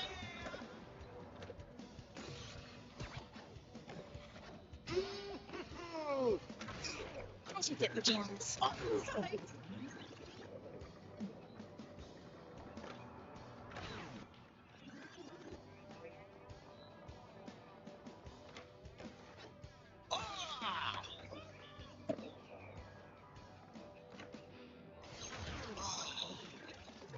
Yeah, I still have not gotten onto a call with Denise. I don't know if I want to at this point, because I'm still mad at him over the brothership thing, but, like,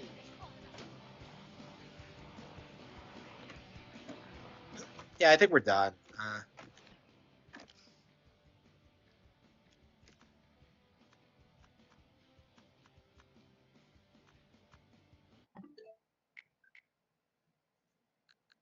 Yeah, so we beat Castlevania. We're done with Persona 3.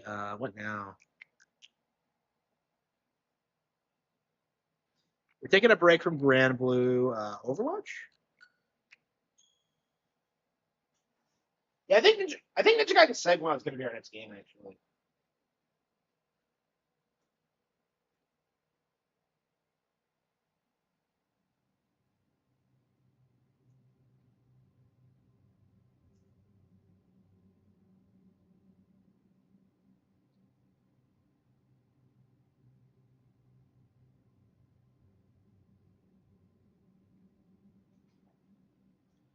I am so anxious to beat Ninja Gaiden.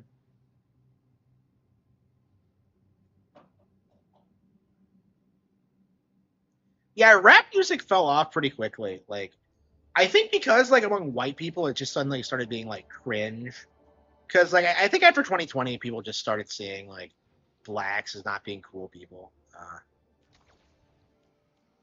Like, honestly, like, it really does feel like the whole, like, blacks are cool thing was, like, some kind of psyop. Because, like, nobody really seems to think that, like, at all. Like shit. Like, I was talking the other day about, like, my grandpa's neighbor, burned the house down and killed 3 of his family members. I think. Well, 3 people. I think there was some like other person there too. Yeah, black guy who did it. Went to high school with him.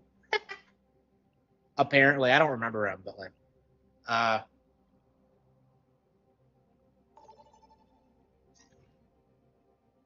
but yeah, you hear stories like that, you just can't take these people seriously. You know what I mean?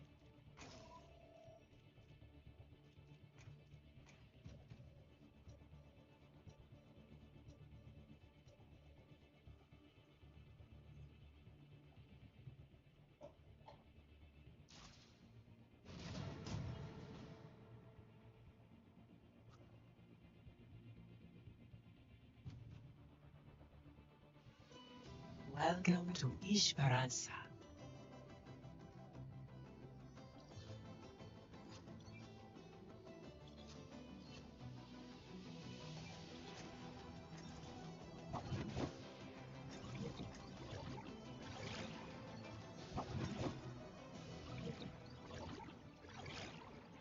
So wait, what does levels mean? Like, surely it doesn't actually level up your character. It's just like how much you've been playing this season. I'm sure.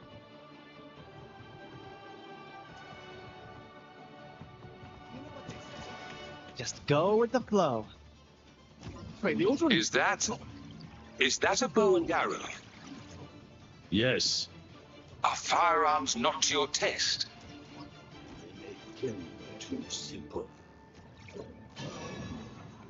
Alpha 5, 4, 3, 2, 1.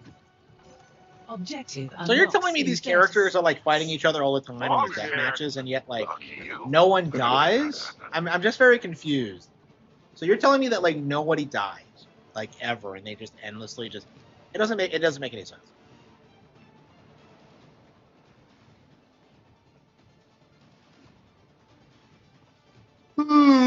It's off.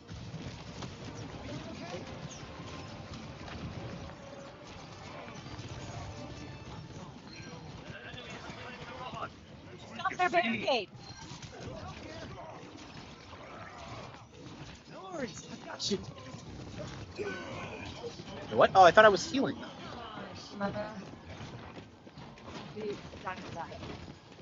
The enemy is in the lead. We must recover.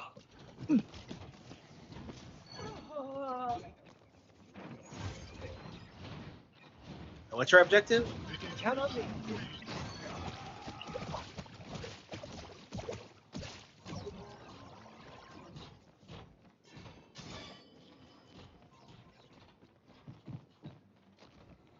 Our barricade's making good progress.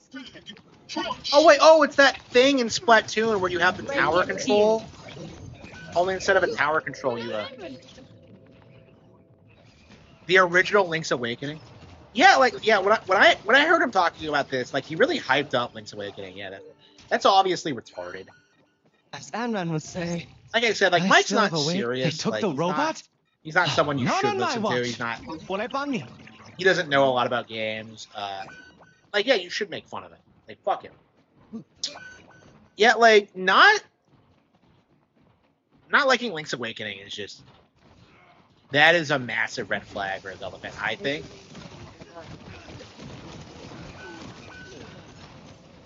Like I think you kind of have to play Link's Awakening to be considered a real Zelda fan. In my mind, it's kind of a rite of passage, I think. Yeah, I'd say like Ocarina, A Link to the Past, and Link's Awakening are the holy trinity. These days, I'm sure people get into it through Breath of the Wild, but like, if you're gonna delve deeper into the franchise, you're gonna want to play those 3. Deploying rocket! Yeah, these are so boring. Like, so you're telling me that you're just pushing a block?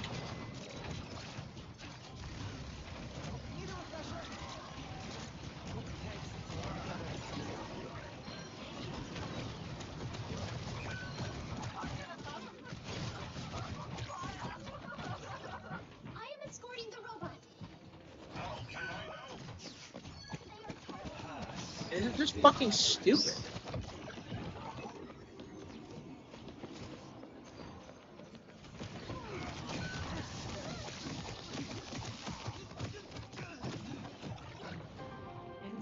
It's kind of crazy, like, how much better the designs are on Street Fighter 6. Like, I would say Street Fighter 6 is kind of like the antithesis to this, because you actually get to grow attached to the characters and actually like them a little bit and learn a little bit about their lore. Here, it's just like, nobody got a little fucking ahead of cares. myself there. The remake in S? Well, okay. The remake is, like, the best version of the game, but, like, I don't... That's just dumb. Yeah, I'm not sure what I would put. Yeah, I'm not sure what my Zelda. I should make a Zelda tier list. I think I made it. Didn't I make some kind of tier list recently? What was it? I made a tier list. I don't remember what it was. Oh, I think it was like Nintendo Switch 2 exclusive. Yeah. No big deal. Yeah, I don't remember what I put on mine. I think that was before Yoshi came out, actually, so it's probably outdated. A sip for the park. I'll remember to hydrate.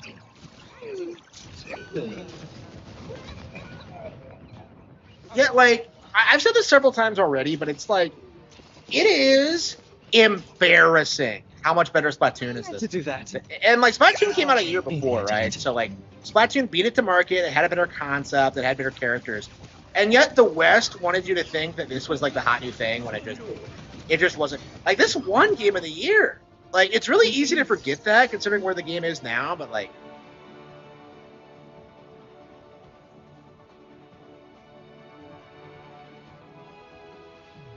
Play of the game. Like, it doesn't even look good. You know what I mean? Like, it doesn't look appealing.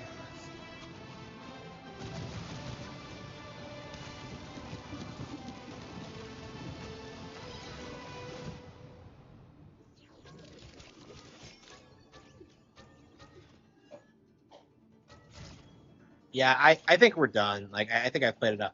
I wanted to, like, play a little bit of, like, the Switch 2 version, because I realized I'd never played it, but, like...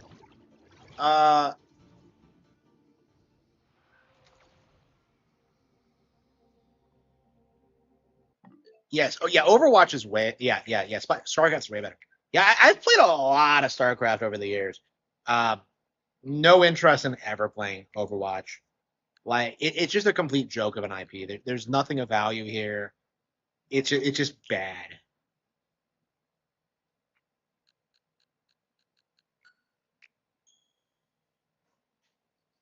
Yeah, StarCraft's, like, legit a great RTS. Yeah, it was the only non-Nintendo game we talked about, I think. When I was hanging out with my bros over the weekend.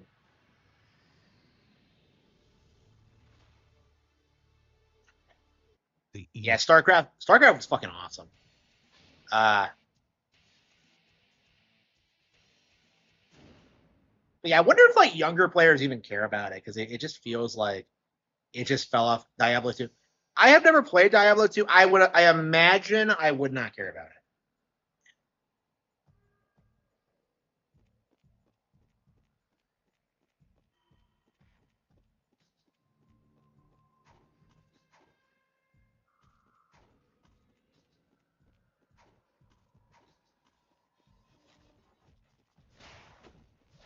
I can confirm that Soleil Freeman doesn't dress like me.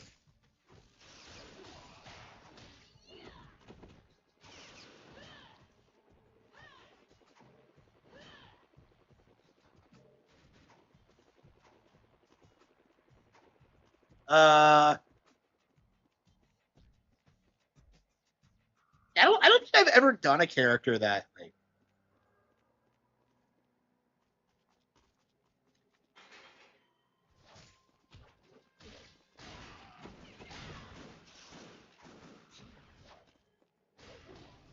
Yeah, I think the most sexualized character I've made is Amara's Yu, and it's more like a personality thing. It's not like how she dresses usually. Most Western games, they are.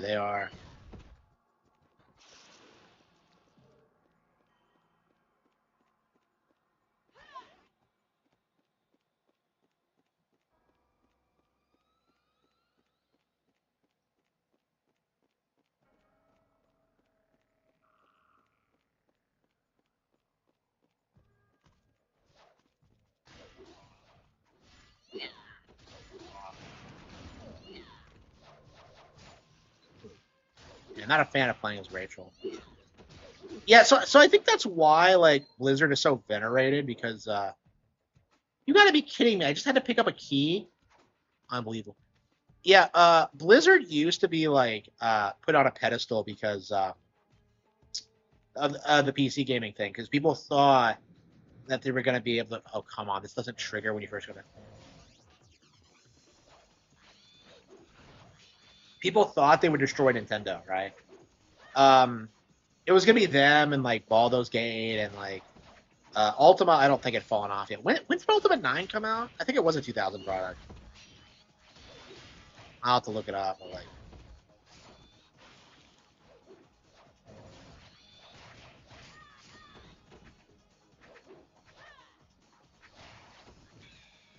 I don't know. Bayonetta's not exactly modern. Yeah, people didn't talk about this when it happened, but like Bayonetta 3 does feel kind of toned down. I mean, I like to think it's because she's like a mom now, and that was kind of the vibe they were going for. But I don't know. Yeah, it's weird. I like the tone change in 3. I like how it's more serious. But like, I feel like a lot of people who love 2 were kind of put off by. I mean, my thing with 2 is that like fundamentally it is kind of a rehash of 1. So like I like 3 for breaking formula so much. But yeah, a lot of people were really put off by that, I think. I'm not even gonna bother. Yeah, StarCraft 64, yeah. Yeah, so it does exist, but it's like considered to be an inferior port. I actually own it, and that was actually my preferred version growing up. It's not as bad as people say, but like it does have like frame rate problems, and like it's just like it has like the expansion and everything. My version never got past like episode 5 though. Like there was like this really massive chapter, like I think it was like 5-4, the one with that really fucking huge map. Like the N64 cannot handle it actually, so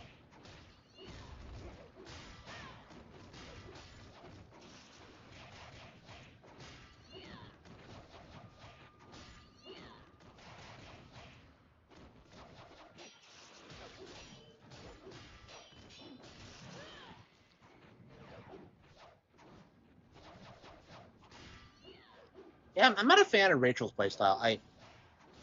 I believe she's a Sigma exclusive. I don't think she was playable in the original.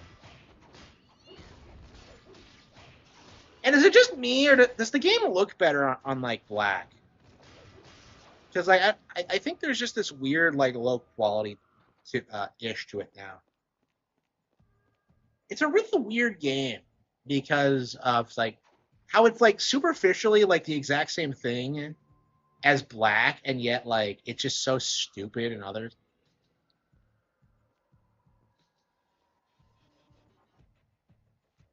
PC gaming is the world record of 10 IPs.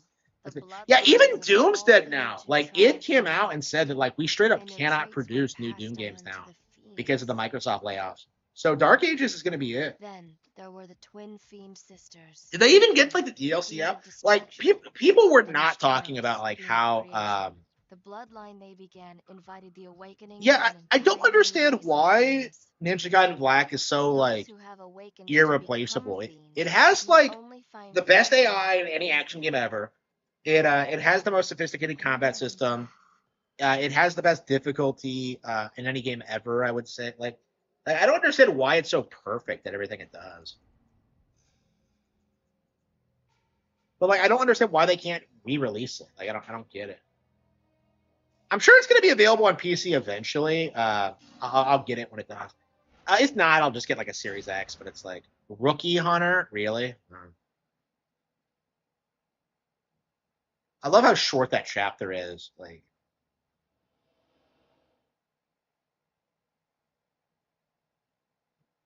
okay, so this is actually where we got filtered on hard mode. So,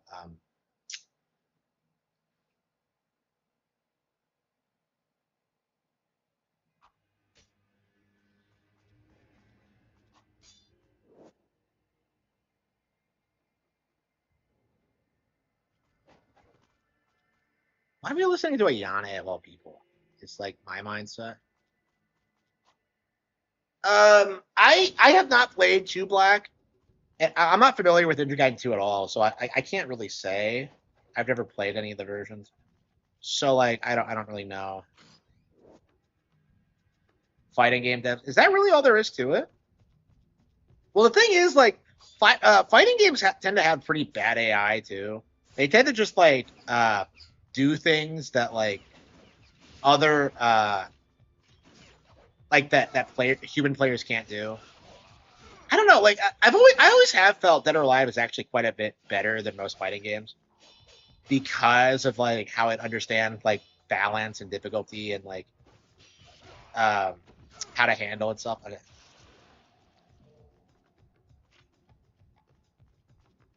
I don't. I feel like Dead or Alive doesn't get enough credit for like how good it actually was because whenever people talk about it, it's always about the boobies and like not its actual real contributions to gaming. Like it really feels like game journalists didn't understand like what made DOA so great because like if you actually play it today, like it's so much faster and more intense than like any other fighting game out there, and like I feel like people just don't understand that.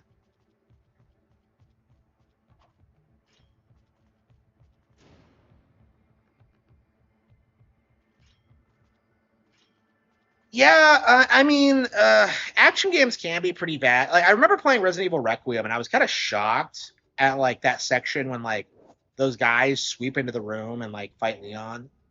Like, do you guys remember that where it's like the fog room and like soldiers come in and like you're like sneaking around like it's a stealth game?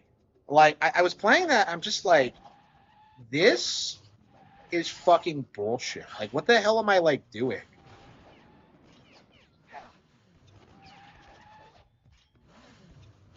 Yeah. Well, they're making DOA 7.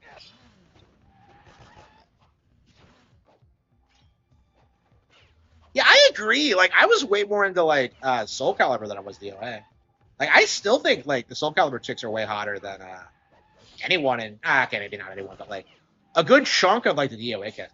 I mean, my thing about DOA is that like they have this like problem where they're kind of bimbo-ish. I would argue, like at least looks wise. Like I feel like with like Soul Calibur, you get more variety. I don't know, like Dead or Alive has this problem where like the characters are kind of like overly cutesy or whatever.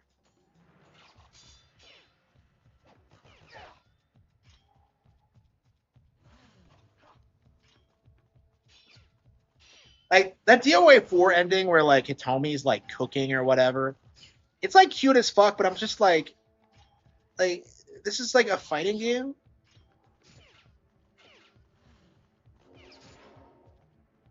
Yeah, speaking of fighting games, when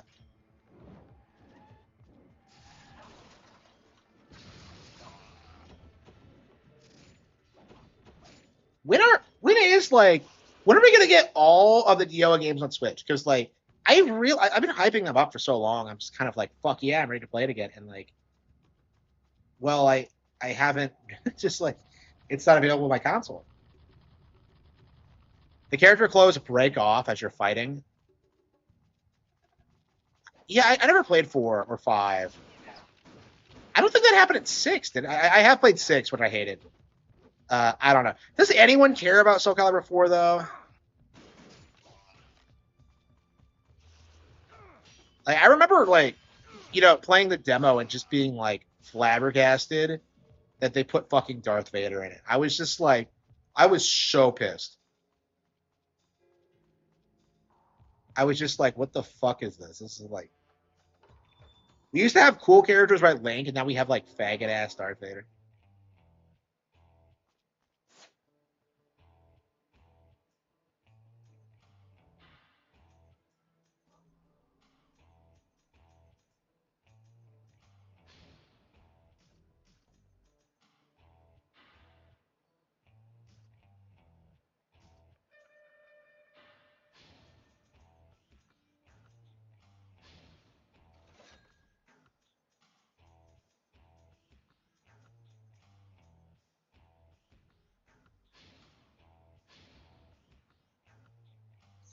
I know, right?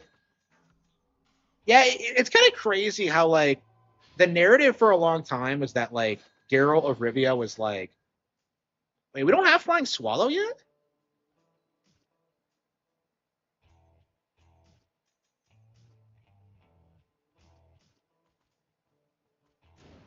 I thought you got Flying Swallow immediately on Hero Mode. Did they not think about that? Yoda? Isn't Yoda like OP because he's so small?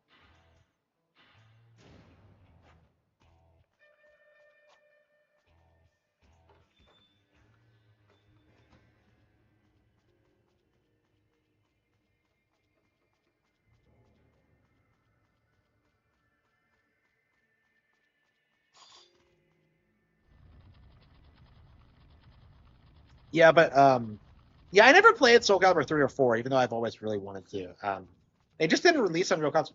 Yeah, it's kind of crazy that I never went back and played 4 because I always did want to play 4. But like my mindset was always that like, well, I gotta play 3 first, and I just never did.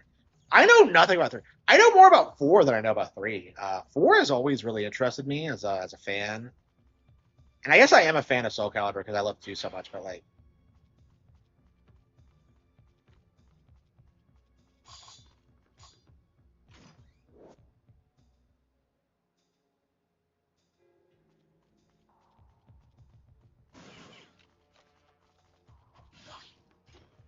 is this where we're supposed to go?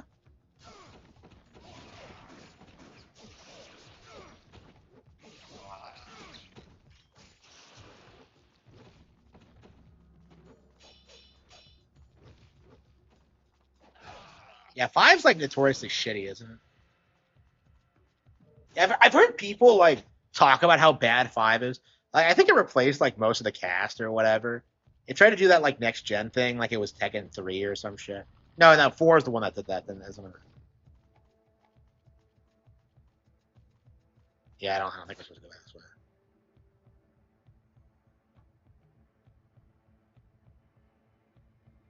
Okay.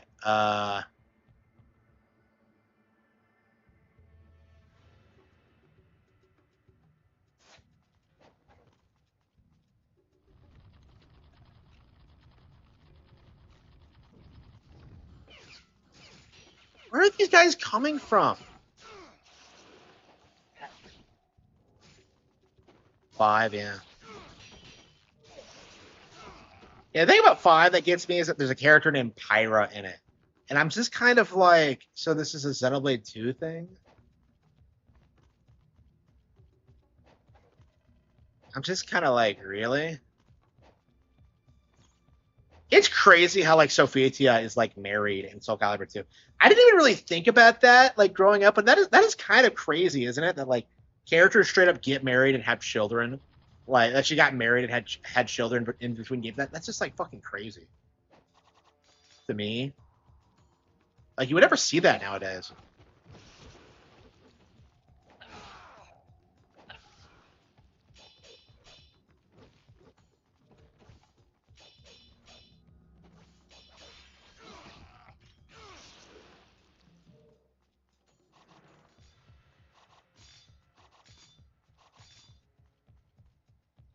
I'm curious when the whole like child hating thing is gonna stop. It really does feel like a lot of these bitches are like setting themselves up for like a lifetime of disappointment.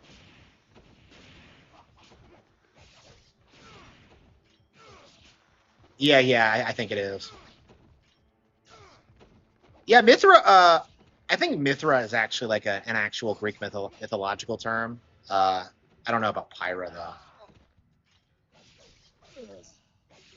I mean, the thing is, like in Japanese, they're like called Hamura and Hikari, which I think is actually quite a bit more fitting, especially for in Mithra's case. So, like, the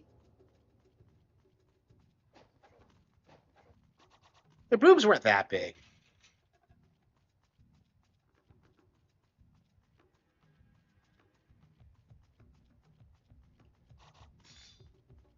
Yeah, I don't know why people like Mithra so much. I'm very confused about the appeal. Like I've always liked Pyra more. I don't know. Like I've liked Mithra more on like my what? on my when I played the Golden Country, but it's like I don't know. I think in the Golden Country, at least, like you don't have to compare her to Pyra, and like I don't know, she's just more herself, really.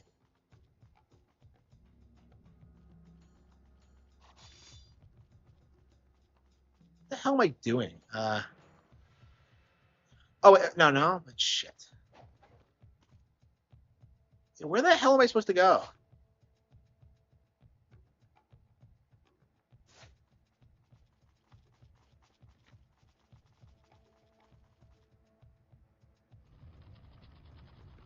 Guy disappeared on me. Yeah, I've been talking about Xenoblade 2 a lot, and I still have not played the much of the definitive edition. I actually played a little bit of it and then stopped. But on Nunchaku, really. The problem is I really wanted to at least unlock Merc Assault on this playthrough, and I just have not done that yet.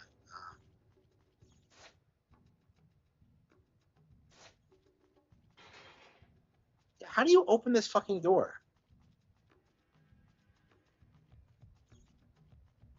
Yeah, we figured this out pretty easily, like last time, I think.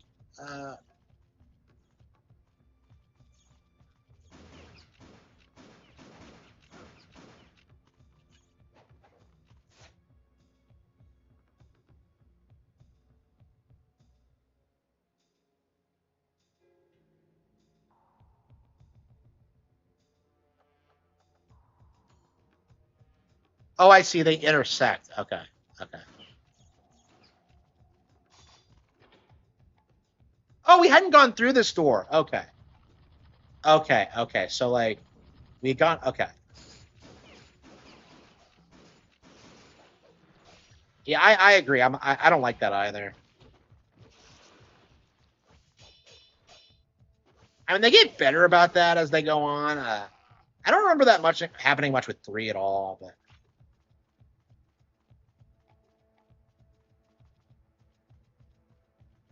Shimbaluma. Go Gadget.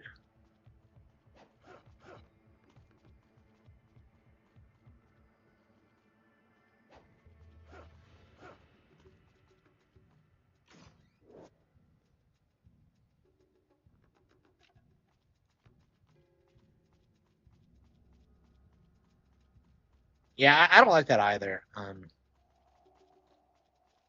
Yeah, like I'd say the gameplay has always been the weak side of Xenoblade. Like most people praise the writing and the world building, but like I think especially in the first game, it's actually pretty weak. Like, I kind of hate the whole like concept of 1, where it's just like, oh yeah, you're the chosen one. Like the developers will try and tell you Shulk is a very like unique video game character, and I'm just like, how? Like I just don't. I don't really get what makes him special, because he has like Zanza's soul inside of him. Who cares? Like, so you're saying he's Harry Potter basically? Like, fuck off with that shit. I am not a fan of just like the whole like Shulk in general. I don't give a fuck about like Colony 9 or like what's going on. I'm just like they really need to have more colonies, I think. And I guess like the whole idea is that like I don't know, like the colonies are under attack, but it's just like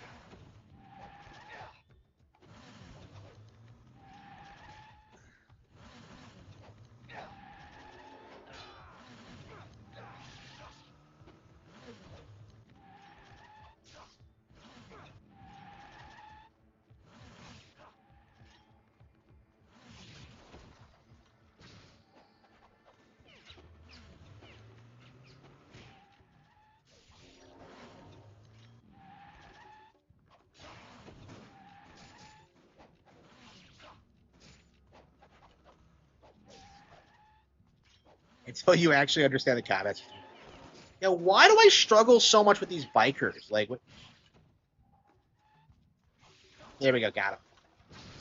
Like, I don't understand why like the big threat to the ninja is like fucking motorcycles. I don't get it. I don't have a second thing either.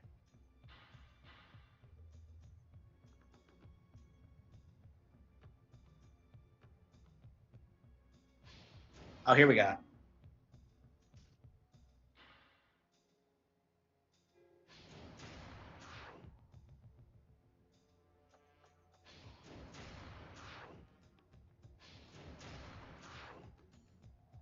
Well, I've tried flying swallowing them, and it doesn't work.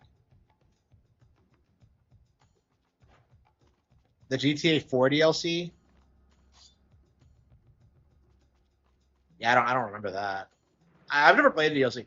Yeah, I remember the title, like the Ballad of Gay Tony, and I'm just like, yeah, I'm never playing that game. I would not be surprised if like a lot of people avoided it just for that. Yeah, it's crazy. It is crazy.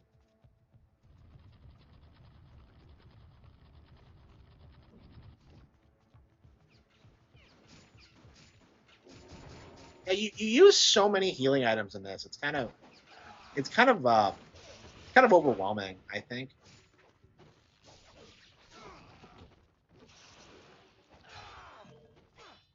Too strict. Oh, am I doing it wrong? It looked like I was doing fine to me. I do have to press it on contact like it's Paper Mario or something. Like,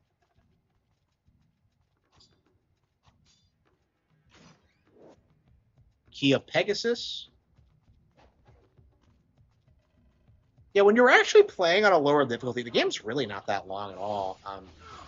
I've really struggled playing through this game over the years, but it's nice that I can actually get through it now.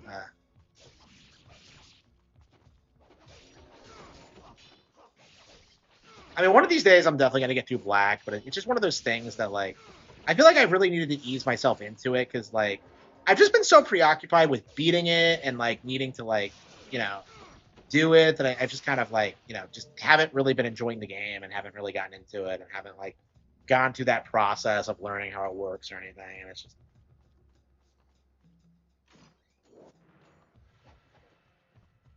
hang on, was that? Oh no, I don't think we were supposed to go down this way. Yeah, because I think we saw it like up here. Yeah, I don't know if I've ever seen a game where like the enemies are like the gun wielding enemies are more competent than this one. Because like, wait, what do you mean the enemies with guns are actually like dangerous? Because like even on first person shooters, you just auto heal like all the time. Oh,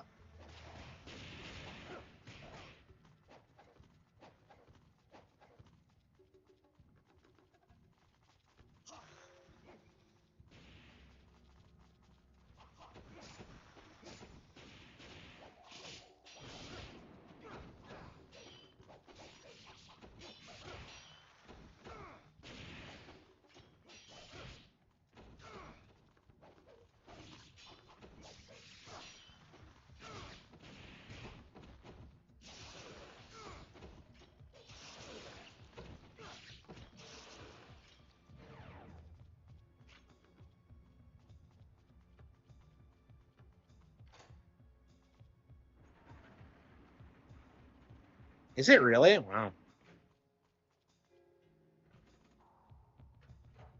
I mean, I got past that naked lady boss in chapter 9, so I got to the underground. I don't know how far that is exactly.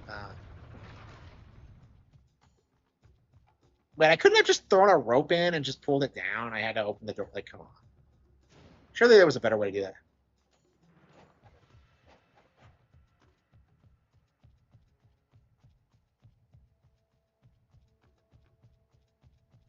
Yeah, does the game expect you to level up? Because the areas are pretty open, and there are lots of like really well hidden secrets.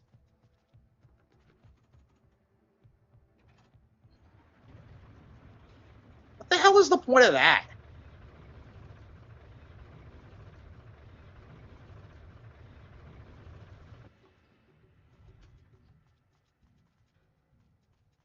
It's 29 chapters. You gotta be kidding me. Really? That many? Like, it can't be that many. That seems way too long.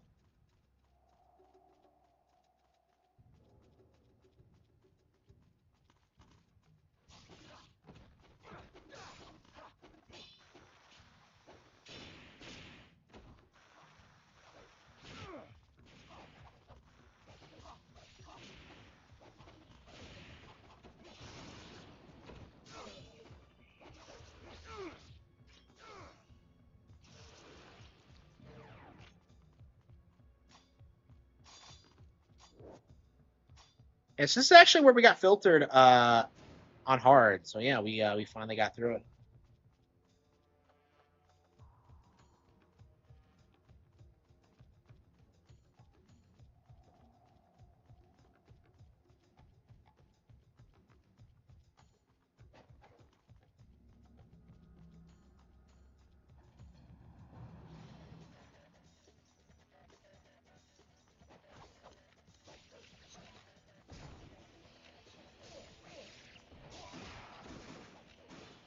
$17. Yeah, so I got about halfway through. Yeah, I think I was on like around chapter 12 when I stopped. It did feel like it was kind of winding down. Yeah, 29 seemed way too long. Yeah, 17 seems about right. That's still pretty long for an action game. I mean, that's definitely pretty long, especially considering how hard the game is. Again, like I wasn't able to beat it, so that I think that says a lot about it.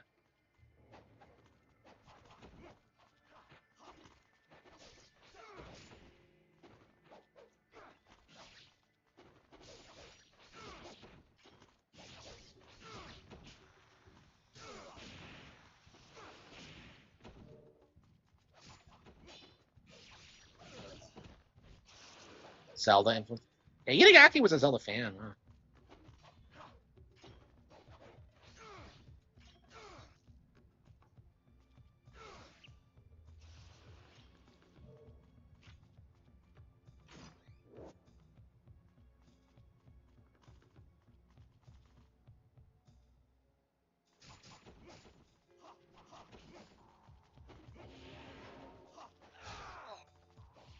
Yeah, it's crazy how this guy went from like making the best games ever made to like just being a nobody. Like it really felt like nobody really cared besides me when he died.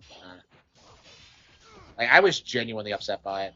I don't think I've been moved by a game dev death since like Iwata actually. And at least with Iwata's like at least people remember Iwata's legacy. Nobody seems to remember Itagaki.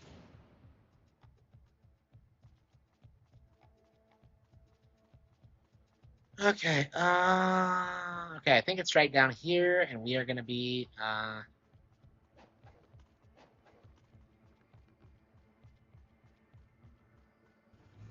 know, enough of the motorcycles! Ah!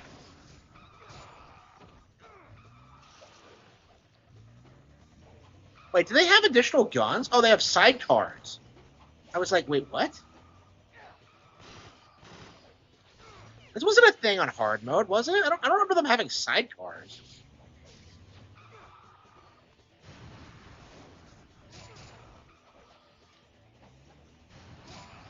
Do you have unlimited Ninpo in this mode? I guess you do. About his previous flirt. I don't. Is that the real reason why though? Because like that just feels like a cope. I don't know.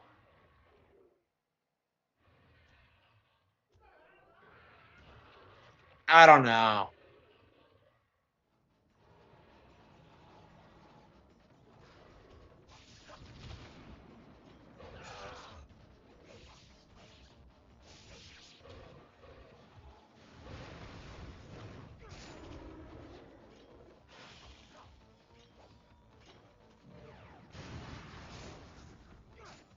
Got him. Easy peasy.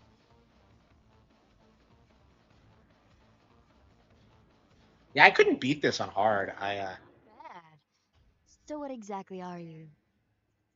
You're much more powerful than just a human. My strength comes from training, not from some curse in my blood. Are you so sure of that? I was convinced once that my blood was pure, but then I saw what my pure blood was capable of. Holy shit, this takes place in the watched Harry as my Potter twin universe? sister was cursed and twisted into a greater fiend. Now I know the path I walk is narrow. Doku. He led her down the path of evil, and she succumbed. Fiends are pitiful beings, destined to live forever, slaves to the forces of evil. And there's only one way to release them. To kill them. That's why I became a hunter. To kill my sister. To kill Alma. Alma. Beneath this monastery, there is... You didn't warn her? This blew my mind when I first saw it. This thing had such a sick design. In black. Did they nerf the design of it? It doesn't look as cool. Yeah, I remember when I saw it in black, it like blew my mind.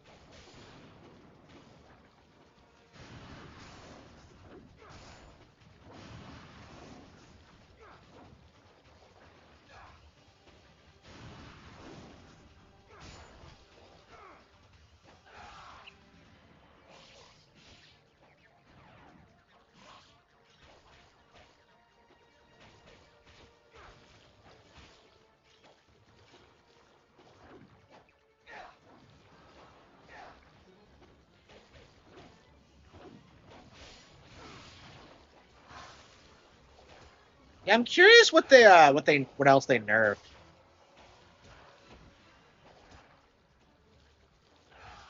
There you go.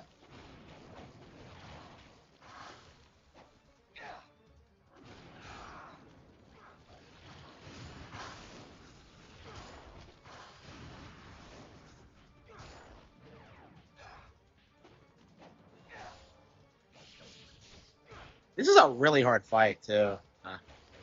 I remember like doing this on black and just being like blown away by it and how hard it was. Okay. Yeah, the cutscenes look worse too. Don't they look way more fluid in black?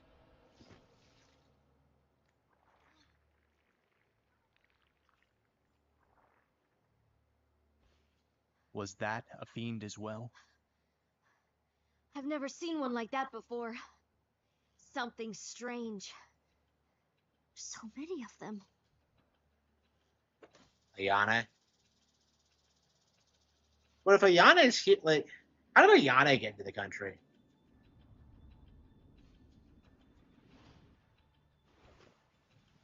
Okay. Ayane. Running errands for Mirai again, I see. The boldness of the fiends is the work of the Dark Dragon. It is a cursed blade, bestowing an unfathomable strength on those wicked enough to wield it. Ayane, how do you know more about the plot than I do? Its power is growing. That would explain the stirring in my blood. Blood dominates all humankind, assisted by the power of the fiends. Ayane, take care of Rachel. Like, the animation looks weird. Ryu, I've heard there's a hidden path under the monastery that leads to the Emperor's palace. Yeah, black looks way Goku better. will also be there.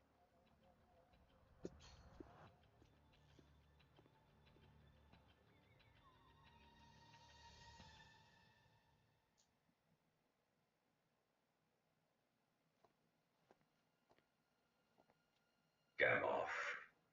So the Dark Dragon grows in power with each killing. Of that there is no doubt, My Excellency. Then I have arrived just in time. This guy thinks he's like the final boss of Balance. As always, I provide This guy you with belongs in only like the a most 90s reliable information. The blade grows stronger and faster than I had expected.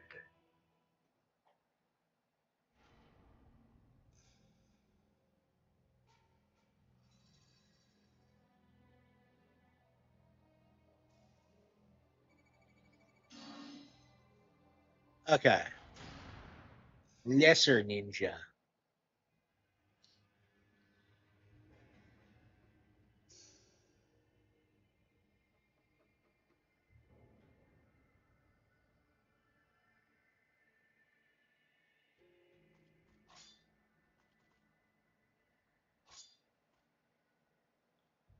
Yeah, of course Ayane and Rachel are gone.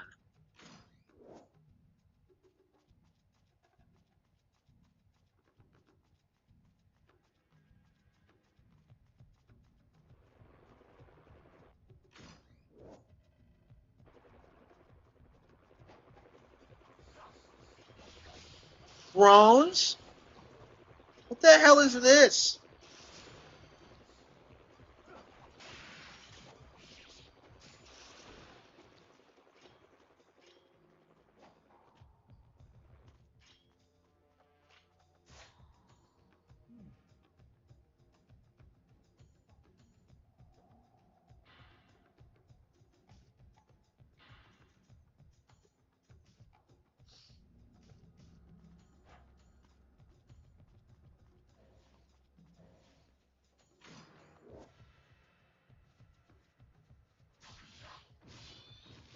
All of this is my fault.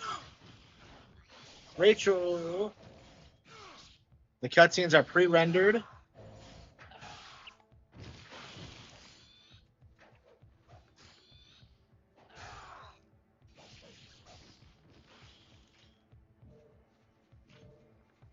All of this is my fault.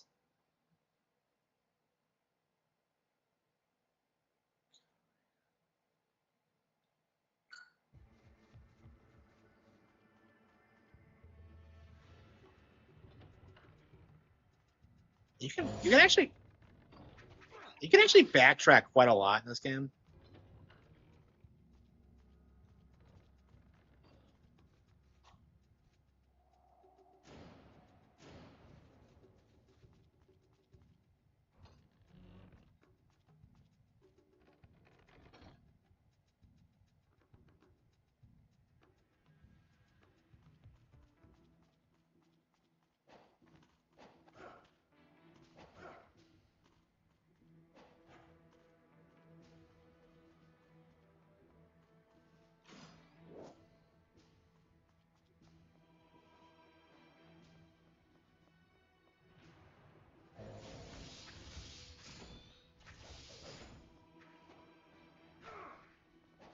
Like, are actual people like in danger? Like, I don't get it.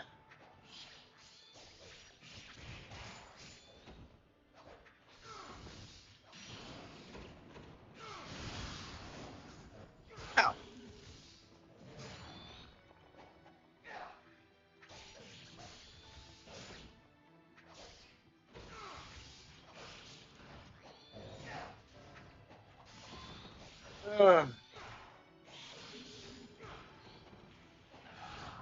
And I'd like to beat this before the end of the month. I think we're gonna try to commit to it, but like I don't know. It's one of those games that's kind of exhausting to play. So I guess probably just a chapter a stream or so. We're making some progress, but I've never beaten this before, so I think I might get filtered at some point and not know where to go. I mean, like, yeah, one of the things about your first playthrough is that like there's some weird things about the level layouts that might confuse you. Like, for an example, like this is what bothered me here. You're telling me you're supposed to go in here? Like, I didn't even realize it was supposed to be a door. It's just a weird design choice. Okay. Whoa, a room I've never been into before. Wow. Wait a minute. Wasn't it already closed when Rachel came in here earlier?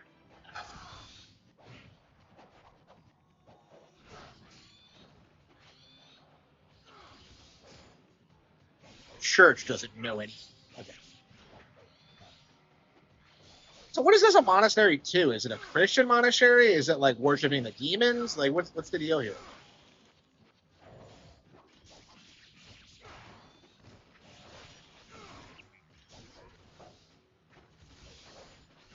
Yeah, I haven't had to put the Mario hat on in a while. Like I don't think I'll do it again until like I don't know the Power loses the lawsuit or like I don't know something else happens. I don't know what could get me to get it on again. Should it respawn?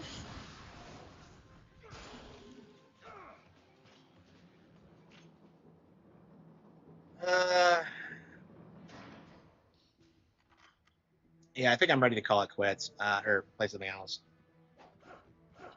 Yeah, I want to play other games, just not this. Like, I don't enjoy. I don't know. Like, I've never been able to play this game for a long period of time. It really does just wear you out.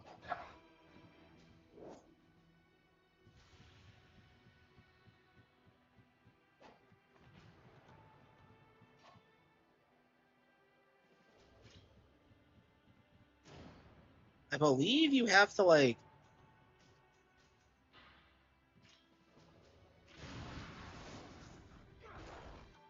That doesn't work.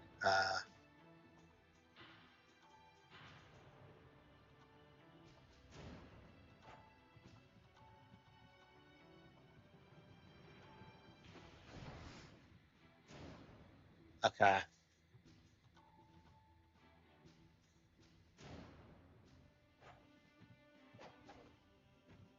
I don't know. I don't remember how you open these cracks.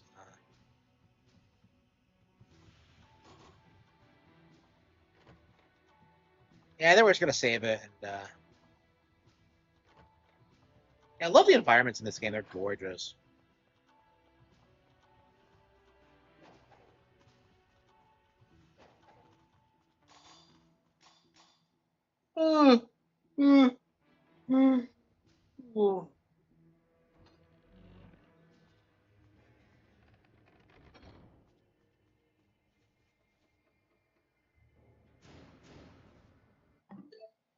Okay.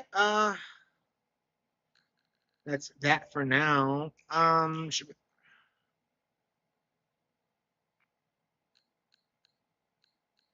Zillia collection.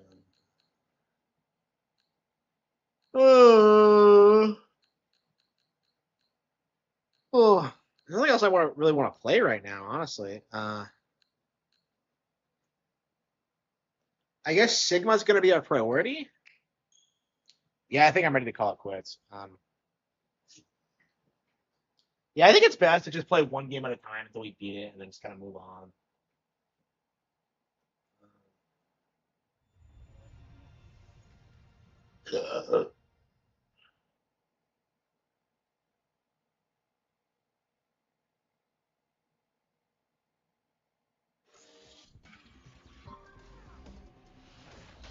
Fighter 6.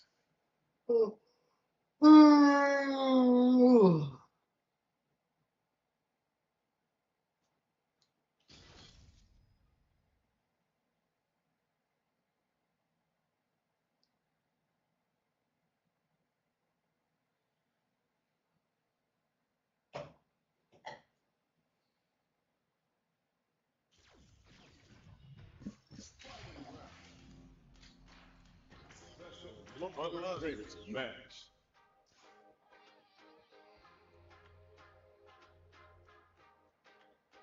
Here comes a new challenger. Man, like, it's crazy how quickly you find a match in this game. Beginning operation. Time to play. Round 1. Fight.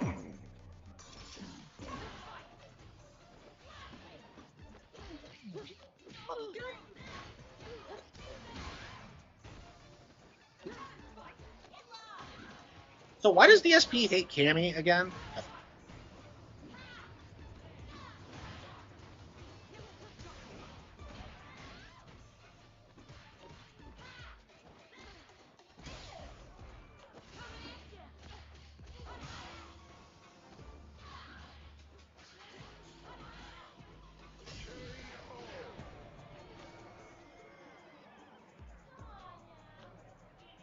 I'm actually a 3-star player, but I'm just I got knocked down to 2 because of a string of losses against a bunch of tryhards.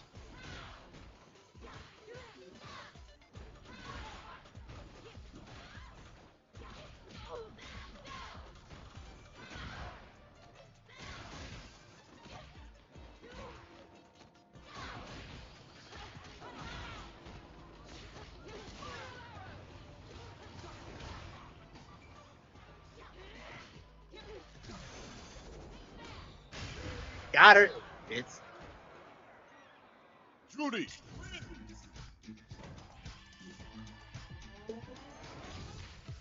well, what does the future? Like, why does he spurg about it so much? Like, doesn't every character beat him? I don't get it. Why Cammy specifically?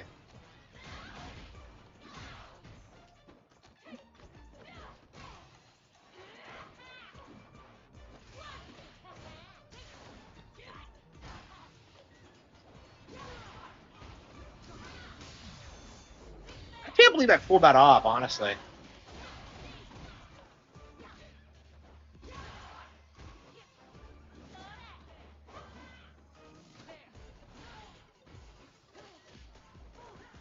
I was pulling back. How exactly did she?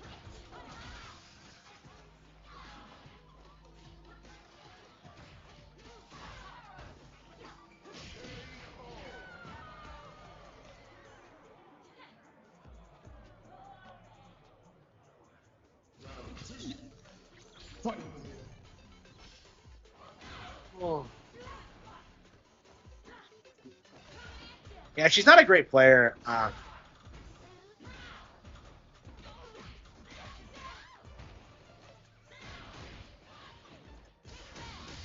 Oh wow, it's going the wrong way. Yeah, see, she like leaves herself wide open. Like I keep getting her with like really weird attacks that I shouldn't be getting her with. Okay. Yeah, she doesn't feel like a diamond player. She feels like a platinum player, honestly. She must have just gotten out of platinum and hasn't really earned the rank. Right. Who's next? Oh, I think I'm next, you bitch. We still have one more round to go.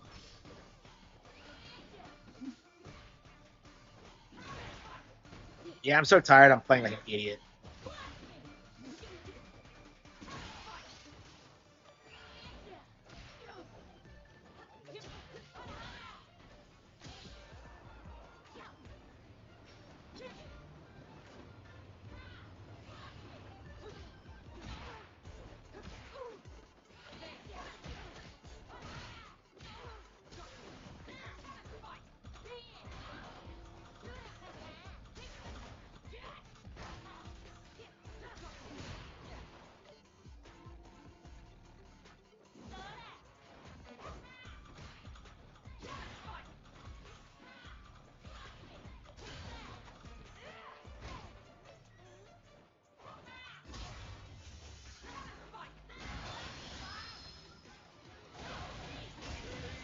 It's not what I wanted to do, but I still pulled it off. Kind of rough, but yeah, I'm like dead tired and I couldn't. Whew. I couldn't clean. Okay, I think we're gonna do one more round and then we're stopped. I'm happy that we got back to 3-star, but yeah, I can't. I really shouldn't be playing. Maybe we should stop. I'm just gonna embarrass myself, I think. Once we fight a Yasmin. Here comes a new challenger. Another Cammy? What is it? Cammy Power Hour?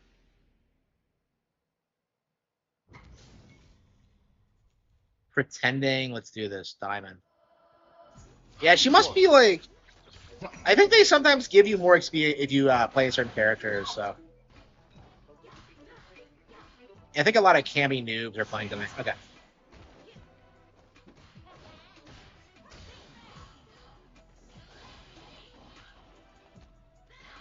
Yeah, this is not a platinum player. What the hell is this? I'm sorry, a diamond player.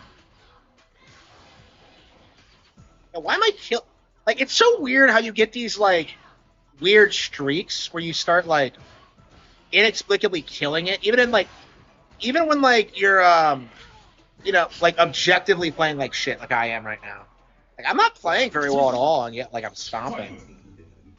And she's like a 2-star diamond. She's not like that's not a low rank. But like I wouldn't even put her like platinum level, honestly. She plays more like a gold player.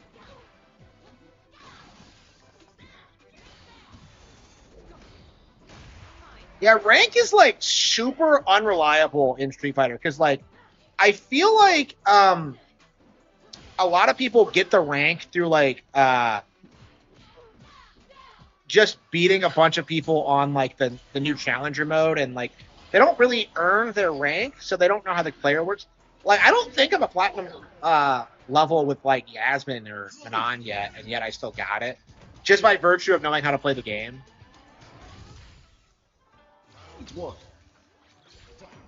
Yeah, if I could keep this streak going, I could I might be able to get up to Diamond 4, but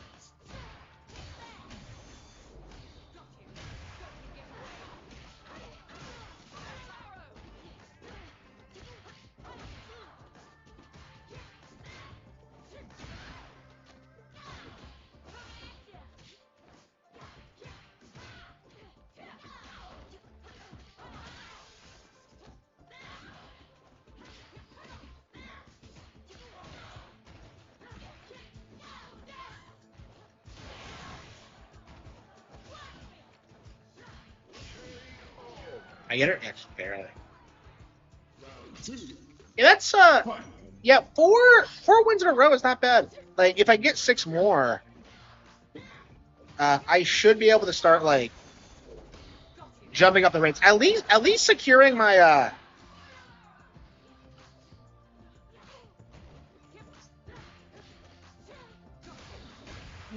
securing my place as like a 3-star player.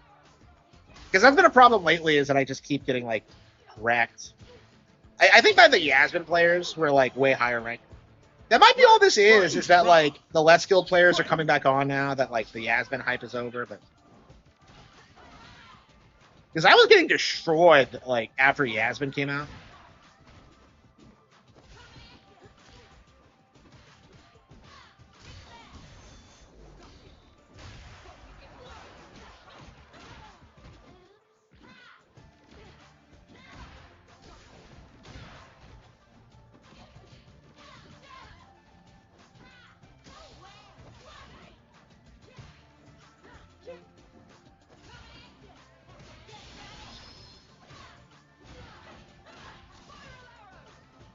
Who the hell is Jason Graves?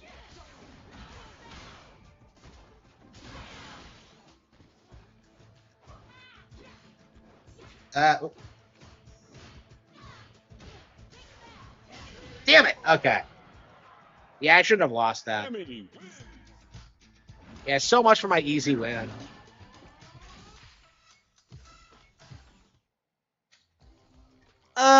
Yeah, I think we're gonna call it quits for now.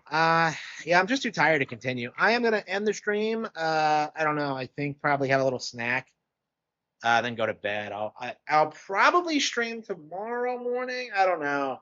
I might like do some more Expedition 33 stuff. Honestly, that probably should be my focus right now, because like I probably should be getting like one of these like super long videos out a month, just so they're consistent. I don't know how long it's been since the Last of Us video. I want the Expedition video to be better, but like I don't know, it's a way more complicated game, so whatever. Okay, so thank you all for tuning in, and I will see you all next time. Thank you.